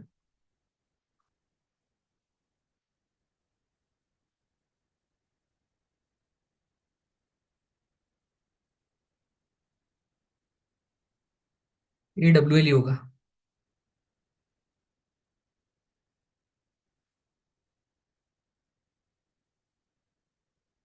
हम्म, कौन सा अडानी स्टॉक था, मैं खुद कंफ्यूज हो रहा हूँ। The point is Adani stocks में सेटअप्स थे, एंड हमने काफी ट्रेड करने की कोशिश की थी। हाँ ये वाला एक सेटअप था अडानी स्टॉक में, जिसे हमने ट्रेड करने की कोशिश की थी, ज्यादा चला नहीं, ऐसे लेट हो गया। एक और अडानी स्टॉक में दिखाना चाह रहा हूँ, पता नहीं कौन सा है, अडानी एनसोल है कि अडानी एंटरटेनमेंट है। उसमें क्या होता है, ऐसा कोई सेटअप बन रहा था, उसमें भी कट गया। तो आपका जो पास्ट बायस होता है ना, जैसे मैंने क्या हुआ, मैंने एक बार अडानी पैसे बना लिए, तो मैं, मेरा बायस बन गया कि अच्छा ये तो मल्टीपल सेटर्स फिर से सिलेक्ट हो, फिर से चल, फिर से एकदम आ गए एक साथ, तो इन्हें अब ट्रेड करना चाहिए। तो ये भी चीज़ ऐसे लेट हो जाते हैं कभी कभी इस चक्कर में आपके। यहाँ पे भी अच्छा एलोकेशन किया तो कुछ चला नहीं, एंड फिर ये ना, इनको छोड़ना भी आना चाहिए। इनको मैं छोड़ कब देता हूँ, जब ये ना बहुत अजीब सी टाइटनेस बना रहे रहते हैं। देखो जो स्ट्रॉन्ग स्टॉक होगा ना वो ज्यादा रुकता नहीं है, वो टाइटनेस बनाएगा चल जाएगा, कभी कभी बिना टाइटनेस बनाए भी चल जाएगा। बट ये काइंड ऑफ प्राइस एक्शन जो है, अभी रिसेंटली आर के फोर्ज लोग बहुत ट्रैक किए हैं। आर के फोर्ज छोड़ देना चाहिए, ज्यादा टाइटनेस हुई छोड़ दो, आपको कुछ और अच्छी अपॉर्चुनिटी मिल जाएगी। जिसको चलना होता है वो रुकता नहीं है। ये जो टाइटनेस देख रहे हो ना, छोड़ दिया करो, ये अच्छी टाइटनेस नहीं है। ये जिसको चलना रहेगा इतना रुकेगा ही नहीं। तो फिर इसमें लॉस हो गया। एंड फिर उसके बाद क्या हुआ, यहाँ पे मल्टीपल टाइम्स ऊपर नीचे अगेन चॉपी फेज आया, अप डाउन एमबीआई ने भी किया। अब यहाँ पे क्या सिग्निफिकेंस है एमबीआई का, मैं आपको बताता हूँ। ये जो फेज है ना, जहाँ पे ये आपको दिख रहा है, इस फेज में जो ग्रीन हुआ है, इसमें सिर्फ एक ट्रेड थी जो वर्क की थी, एंड उस एक ट्रेड की वजह से इस पूरे फेज का लॉस कवर हो गया। वो ट्रेड थी सोलर इंडस्ट्रीज की। तो मैं बस बताना चाह रहा हूँ कि एमबीए से क्या फायदा हो रहा है यहाँ पे आपको, अगर आप पूरी तरीके से फॉलो कर रहे हो उसको। तो जैसे यहाँ पे क्या, एक ट्रेड थी बस, ये एक ट्रेड, इसने इतना प्रॉफिट दे दिया कि मेरा वो फेस का ड्रॉडाउन रिकवर हो गया। ठीक है। तो आप यहाँ पे, यही काफी बड़ा वीसीपी था वो, एंड ये वर्क कर गया। इसको भी मैंने इसलिए चूज किया था क्योंकि एक प्रीमियर एक्सप्लोसिव्स था, वो चला था, प्रीमियर एक्सप्लोसिव, और वो चला नहीं उसके बाद ज्यादा। यहाँ पे अगर आप देखोगे, ये थोड़ा बहुत बर्स्ट आया था इसमें, ये वाला बर्स्ट, एंड इसके बाद मैंने सोचा था कि हाँ अब ये एक्सप्लोसिव वाले स्टॉक्स चलेंगे। ये नहीं चला ज्यादा, मेरा प्रीमियर, मेरा सोलर इंडस्ट्रीज चल गया। तो ये था। फिर उसके बाद अगेन मार्केट यहाँ पे ओवरसोल्ड हुआ, 3 दिन का अच्छा फॉल आया, क्लीन कर दिया, सबको बाहर कर दिया। एंड आपको इस बार तीनों ऑरेंज मिल गए, तीनों ऑरेंज मिले थे। मतलब बहुत टाइम बाद ऐसा लग रहा था कि अब ये तो, ऐसा लगा था बुल रन एंड हो गई अब तो। एंड फिर हम फिर से आए बॉटम फिशिंग करने। ये भी अनदर वेरी गुड, मतलब इससे ज्यादा आसान नहीं होता ओवरसोल्ड जोन को प्ले करना, ये बहुत इजी ओवरसोल्ड जोन प्ले किया था। एंड फिर नेक्स्ट डे अच्छा बाउंस भी आया, प्ले किया। आई रिमेम्बर इस टाइम पे, आई रिमेम्बर हिंद कॉपर अच्छा चला था, आइनॉक्स आइनॉक्स इंडिया एक था वो भी ठीक चला था, एक एफसीएल भी मैंने किया था। मल्टीपल आप कर सकते हो ट्रेड, इंटरडे वर्क कर जाते हैं। अ, और भी बहुत सारे अच्छे अच्छे चले थे। आप कुछ भी ट्रेड करते हैं आपका फायदा हो जाता है इफ यू न्यू कैसे प्ले करना है। देन थोड़े दिन शांति रही। 21 मार्च से एक्चुअली में यहाँ पे बर्स्ट आना शुरू हुआ। अब देखो यहाँ पे थोड़ा इंडिविजुअल पे डिपेंड कर जाता है, यहाँ पे ग्रीन नहीं हुआ था, ग्रीन हुआ 1 अप्रैल को। बट मैं उसका वेट नहीं करता हूँ मोस्ट ऑफ द टाइम, मैं ये बर्स्ट का वेट करता हूँ। मुझे अगर अच्छा बर्स्ट दिखता है, मैं इंट्राडे करता हूँ, वर्क करता है, मैं स्विंग भी ले लेता हूँ। मुझे ज़्यादा फर्क नहीं पड़ता। अगर कोई, मैं अगेन बोल रहा हूँ, अगर कोई एकदम क्लीन मूव चाहता है तो वो 1 अप्रैल से आएगा। जो थोड़ा मेहनत कर सकता है मेरी तरह, जो फुल टाइम करता है, मैं फुल टाइम जॉब करता हूँ, ये मेरे लिए फुल टाइम है, तो मैं सीधा 21 मार्च से ही ट्रेड करना शुरू करूंगा। 21 मार्च में आपको सेटअप भी बता दो कौन से चले थे। मैं भूलता नहीं हूँ, मैं सारी चीज़ें लिखता हूँ, आप लिखा करो। मैं लोगों को ये बोलता हूँ, जितना आप लिखोगे ना, आपको आपके ट्रेड याद रहेंगे, आपको पैटर्न मैचिंग भी आसानी से हो जाती है। श्री राम पिस्टन्स। तो अगेन मैं आपको जो बताया हूं हमेशा, लो वॉल्यूम से फॉल, अच्छे वॉल्यूम से ऊपर आया, 22 को बर्स दिया, फट गया।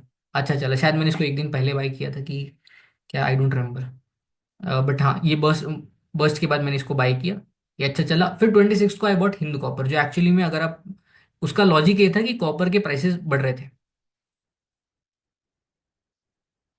कॉपर के प्राइसेस बढ़ रहे थे, इस वजह से मैंने हिंद कॉपर को चूज किया था। ओवरऑल प्राइस एक्शन भी अच्छा था, इसका बाउंस बैक मुझे बहुत अच्छा लगा था। ये जो बाउंस बैक है ना, I really like this bounce back. Low volume से डाउन गया, एक तरह से पूरा शेकआउट किया, बेस का शेकआउट है ये, पूरे बेस का शेकआउट कर दिया है। बार बार एरिया से बाउंस बैक अच्छा कर रहा था ये। बाउंस बैक अच्छा किया, टाइटनेस दी, यहाँ पे ऐड किया, इस दिन और ऐड कर लिया मैंने। अग्रेसिव था मैं कॉपर के प्राइसेस को देख के। And this was the first one I think जो कमोडिटी, कमोडिटी से, कमोडिटी जो भी चले थे उनमें सबसे पहले आई गेस हिंद कॉपर चला था। उसके बाद फिर आपको 1 अप्रैल के बाद आपको पता चल जाएगा कि ये सेक्टर ट्रेंड में है। उसके बाद आप जाके मोइल बाय कर सकते थे, आप Hind Copper, Hind Zinc buy कर सकते थे। आई गेस हिंद जिंक थोड़े दिन बाद चला था। इसके साथ साथ इस टाइम पे मैंने मार्क करके रखा है, इस टाइम पे कमोडिटीज चले थे। मई में या सेकेंड हाफ ऑफ अप्रैल में पीएसयूज चले थे। हाई वॉल्यूम फ्लैग्स अच्छा वर्क कर रहे थे, ईपीज आईपीओ, जैसे आईपीओ में एक्सिकॉम वर्क किया था। ऐसे आपको बहुत सारे एग्जांपल्स मिल जाएंगे। तो मैं नोट करके रखता हूँ ये सारी चीजें, कब क्या वर्क किया था। आई वांट कि पता चले कि हाँ कौन से, जब भी सेक्टर कम चलते हैं ना, जैसे ये फेज में सिर्फ एक सेक्टर चल रहा था, इलेक्ट्रिक इक्विपमेंट वाला, तो पैसे बनाना हार्ड होता है। जब मल्टीपल सेक्टर्स चलते हैं तो पैसे बनाना ईजी हो जाता है। जब भी मुझे सिर्फ एक सेक्टर दिखता है, मैं क्या करता हूँ, मैं ईपीज और आईपीओस में शिफ्ट हो जाता हूँ, मैं सिर्फ ईपीज और आईपीओस ट्रेड करने लगता हूँ। नहीं तो फिर मैं सेक्टोरल वाले ढूंढने लगता हूँ कि यहाँ सेक्टोरल में कहाँ पे मुझे सेटअप मिल रहा है। अब यहाँ पे फिर आप मोइल जाके बाय करते इसी टाइम पे, हिंजिंग था जो मेरी बात हो गई। 15 अप्रैल को आई गेस कुछ वॉर न्यूज आई थी, ये जो गैप डाउन हुआ, इस दिन कुछ वॉर न्यूज आई थी, आई डोंट रिमेम्बर क्या थी, एंड नेक्स्ट डे ये रेड हुआ, नेक्स्ट डे हम फिर से ग्रीन हो गए यहाँ पे। एंड फिर अगेन थोड़ी थोड़ी बहुत रैली मिली। 7 मई को वार्निंग मिली, रेड हुए, ग्रीन हुए, रेड हुए, थोड़ा बहुत ऊपर नीचे हुआ, बट फाइनली हम यहाँ पे ग्रीन हो गए 14 मार्च। एंड इस दिन पीएसयू चले थे, मेरे से मिस हो गए थे, मैं स्क्रीन के सामने था ही नहीं। पीएसयू यहाँ से चलना शुरू हुए, and I remember 17th weekend था इसके बाद, बहुत बढ़िया एक रैली आई थी पीएसयूज में। आई रिमेम्बर मैंने मोइल वोइल ट्रेड किया था। महीना अच्छा नहीं जा रहा था। एक दिन चाहिए आपको, बस ये एक दिन चाहिए। मोइल हो गया, और क्या था, मोइल के बाद एक और सेटअप था, आईएफसीआई भी चला था आई थिंक, मैंने आईएफसीआई तो ट्रेड नहीं किया था 17 मई को। तो एक तरह से आई नोटिस कि हाँ पूरे पीएसयूज अब हॉट हो गए, पीएसयूज लिया। बट उसके बाद क्या हुआ, उसके बाद जिसके पास पीएसयूज नहीं थे इस फेज में, उसके लिए कुछ वर्क नहीं किया, सिर्फ पीएसयू चले थे ये टाइम पे। उसके लिए कहीं भी आप पीएसयू के लिए कुछ भी ट्रेड करते हैं, आप कैसे लेट होते हैं। एंड मेरा भी ऐसे लेट हुआ, मेरा 3% की ड्रॉ डाउन लिमिट हुई, वो भी रीच हुई। एनबीआई ने यहाँ पे मुझे दे दिया कि भैया बाहर हो जाओ मार्केट से। मैं बाहर हो गया, मेरा ड्रॉ डाउन लिमिट रीच हो गया, बाहर हो गया मार्केट से। फिर आया एग्जिट पोल वीकेंड पे, एंड ये हुआ गैप अप, इस दिन एमबीए हो गया था ग्रीन 3 जून को। बट थोड़ा सा लॉजिक भी लगाना है यहाँ पे, एग्जिट पोल के बाद गैप अप हुआ है, आप फोमो में बाई नहीं करते हो, अगले दिन इलेक्शन है तो। यहाँ पे ग्रीन हुआ था, बट इसको मैं काउंट नहीं कर रहा हूँ क्योंकि ये बहुत बड़ा गैप अप था, यहाँ पे आके कोई बेवकूफ़ी यहाँ पे आके बाई करेगा। फिर अगले दिन यहाँ पे रेड हुआ था, and I was the happiest person क्योंकि मैं फुल कैश में था। अगले दिन बाउंस आया, एंड यहाँ से हमने ट्रेड लेना वापस शुरू किया जब एमबीए ग्रीन हो गया। अच्छा बाउंस था ये, बहुत बड़े नंबर से बाउंस आया था ये।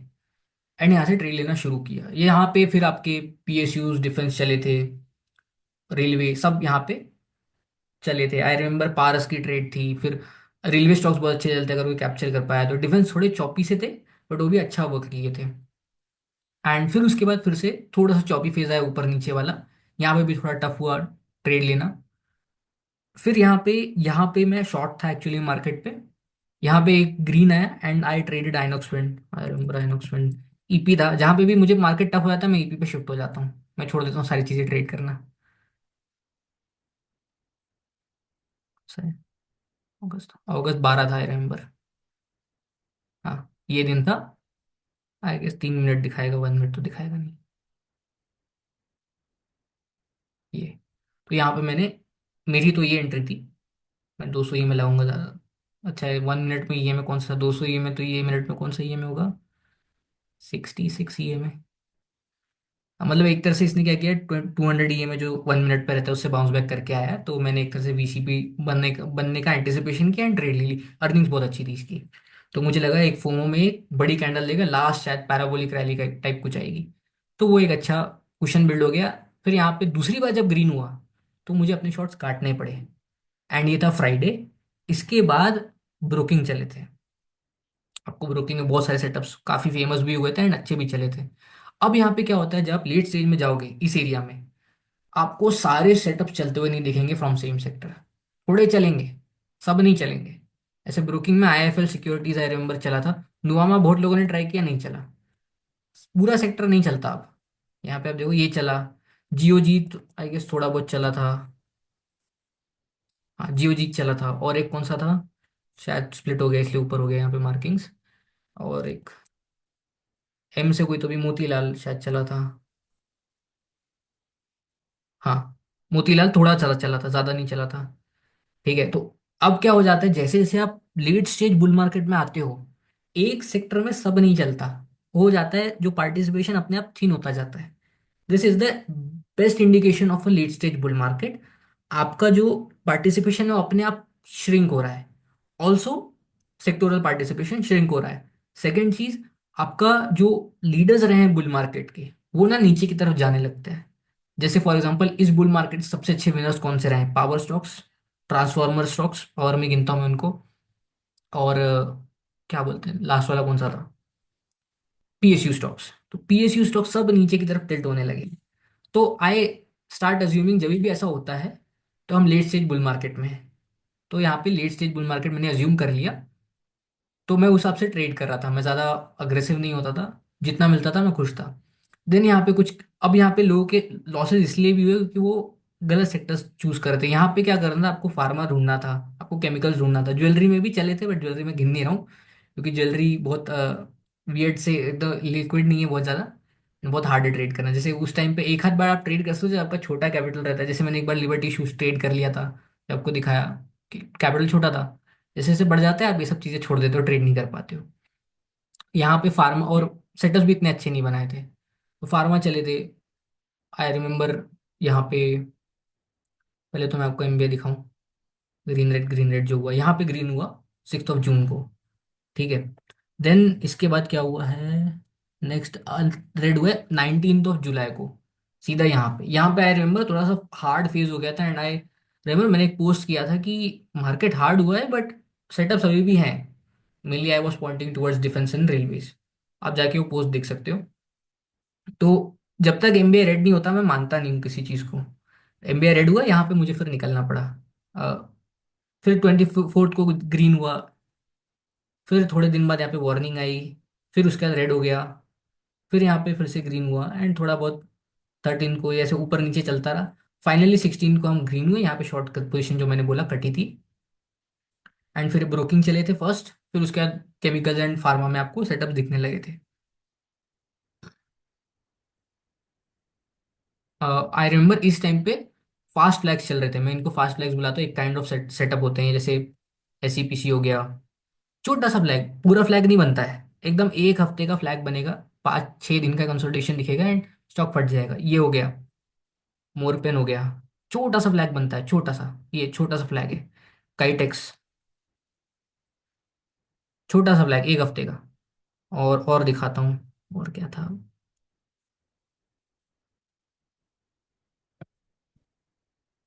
पैनिशिया है कि पैनिशिया है।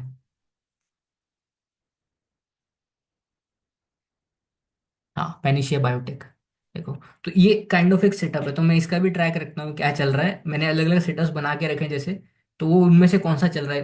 पहले क्या हुआ ना, इस टाइम भी थोड़ा लेट हो गया, तो मैंने देखा कि बड़े बेस नहीं चल रहे हैं, बड़े बेस चलना बंद हो गए हैं। जैसे मैंने जेनेसिस ट्राई किया था, जेनेसिस अकेला मेरा बड़ा बेस था जो अच्छे से चला था, बाकी कोई बड़ा बेस अच्छे से रिएक्ट नहीं किया था।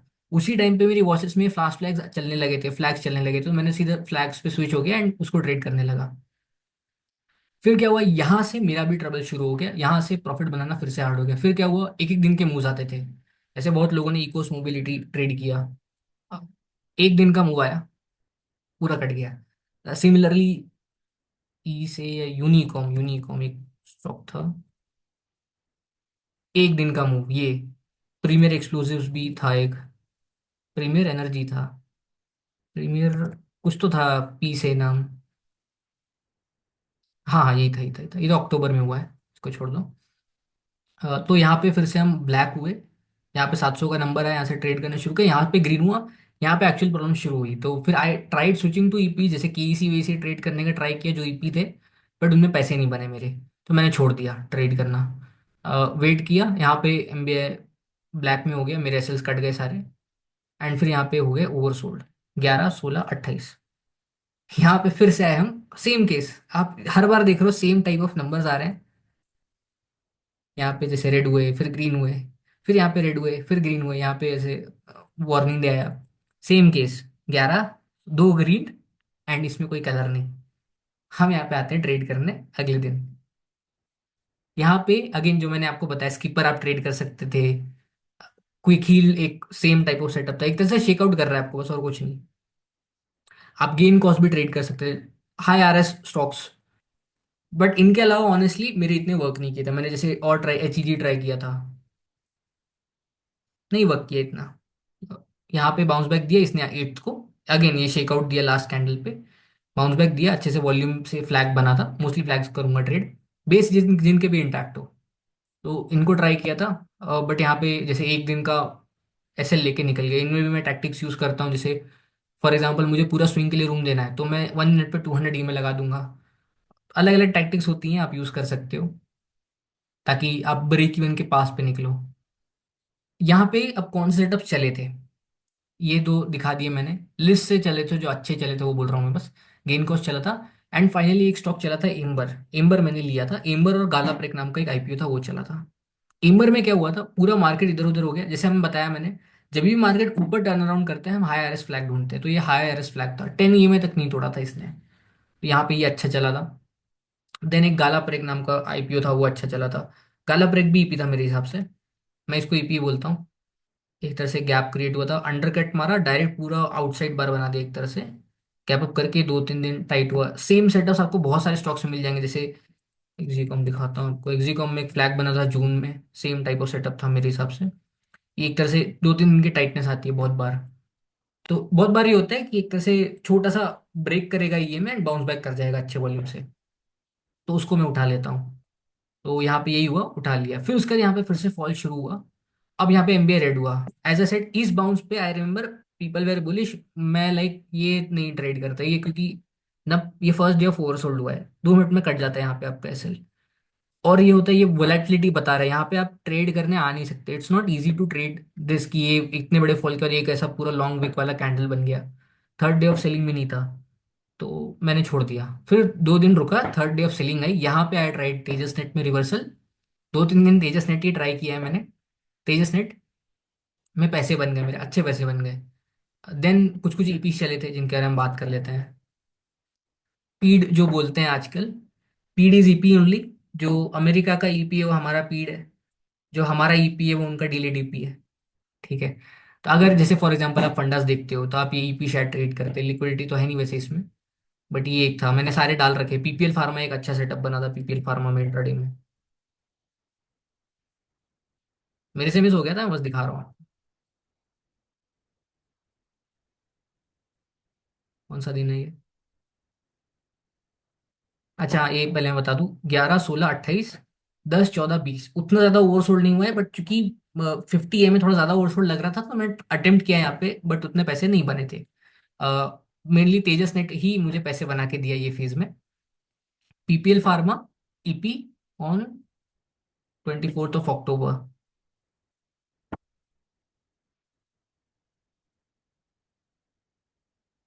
हाँ, तो ये एक तरह से आपको सेटअप बना के देता है ये वाला। यहाँ पे आप ट्रेड ले लेते हो, या सिंपल सिंपल ओआरबी भी कर सकते हो अगर आपको फंडामेंटल पढ़ के आए हो तो। ये ईपी चला है, मैं आपको सिर्फ वो दिखा रहा हूँ जो अच्छे चले हैं। फिर यहाँ पे फिर से ओवरसोल्ड है, this was a proper oversold. उसके बाद शारदा क्रॉप ईपी चला था, सिरमा ईपी चला था। पीड जो बोलते हैं, अगेन पीड वाले स्टॉक्स चले थे। पीड हो गया, ये हो गया, शारदा क्रॉप हो गया। शारदा में इंट्रा भी नहीं बनता। हाँ। फिर उसके बाद गाला प्रेक आईपीओ एक कंटिन्यूएशन टाइप था। फिर यहाँ पे पैरादीप एक ईपी आया था, जैक्सन फार्मा, वो भी मुश्किल है मेरे हिसाब से। वारी एनर्जीज फिर इस दिन चला था। अब यहाँ पे मैं एक अगेन आपको दिखाता हूँ स्विंग के लिए क्यों लिया। 30 अक्टूबर का दिखाता हूँ आपको कैंडल। यहाँ पे आप देख रहे हो अगली बार ओवरसोल्ड ज्यादा हुआ है, थोड़ा ज्यादा हुआ, इसमें तो बहुत ज्यादा हो गया ओवरसोल्ड। ठीक है। 30 अक्टूबर को 1500 नंबर आया। This is a very bullish signal for me. तो अगले दिन से मैंने उठाना शुरू कर दिया, मैंने यहाँ पे डाल दिया कि वारी बाय करूंगा। वारी बाय किया, वारी चल गया। मैनेजमेंट थोड़ा बोल सकते हो कि खराब था। इंटरडे में बहुत सारे आपको अपॉर्चुनिटीज मिलती वारी में। पीपीएल फार्मा कंटिन्यूएशन में चला था, तेजस नेट चला था उस दिन, किर्लोस ब्रोस चला था। मल्टीपल सेटअप्स ईपी वाले चले थे। देन ओरिएंटेक ईपी, ये इस दिन चला, क्या बोलते हैं, Orientech S I Y S L दोनों रडार पे थे, बट दोनों मुहूर्त ट्रेडिंग के दिन चले थे तो छूट गए। फिर जेएसडब्ल्यू एच एल, जिसको मैंने एक बार पीडी के लिए ट्राई किया था, वो देखो क्या मैड रन दिए इसने, जेएसडब्ल्यू एच एल। तो जब भी फॉलिंग मार्केट में हो, आप बीच में आ रहे हो, तो भाई फिर ईपी को प्रेफरेंस देनी है। यहाँ पे ईपी वर्कड। देन किरी इंडस्ट्रीज यहाँ पे वर्क किया था। फिर उसके बाद यहाँ पे 6 नवंबर को हम ग्रीन हुए। बहुत बार आप देखोगे जैसे इन बुल मार्केट्स, आपका जो एमबीआई रेड दिखाएगा ना वो बॉटम पे दिखाएगा।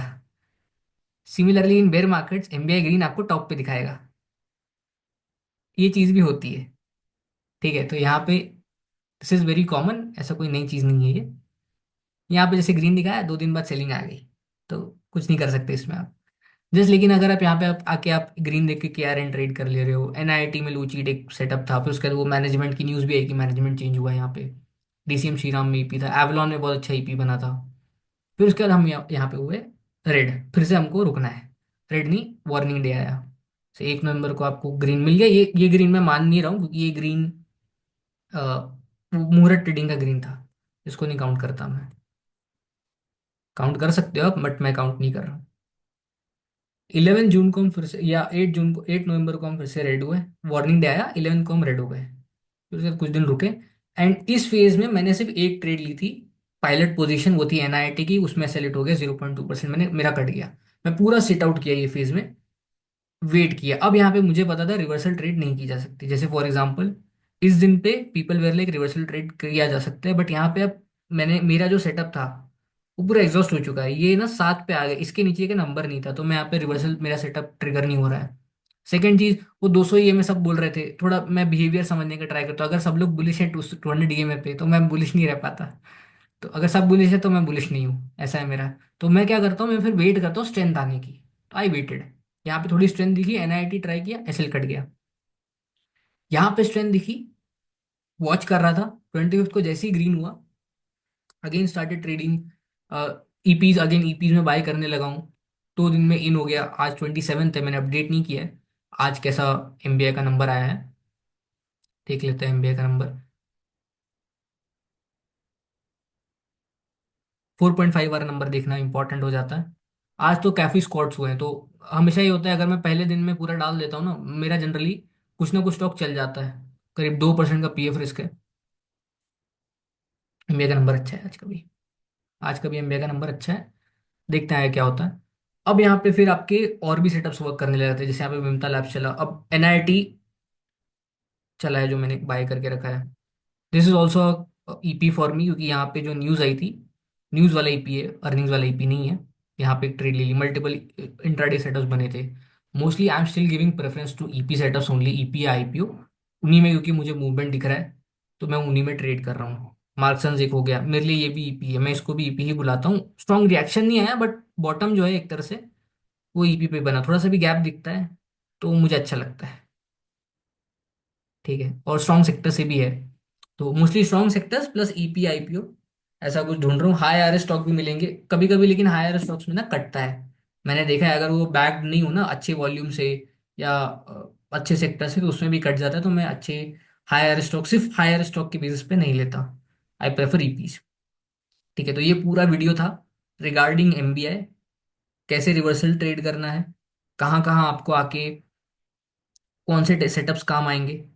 बुल रन में मल्टीपल सेक्टर्स वर्क करते हैं, तो आप कोई भी सेक्टर में बाय कर सकते हो। बेयर मार्केट में क्या होता है, पार्टिसिपेशन थिन हो जाता है, उसके बारे में हमने बात की।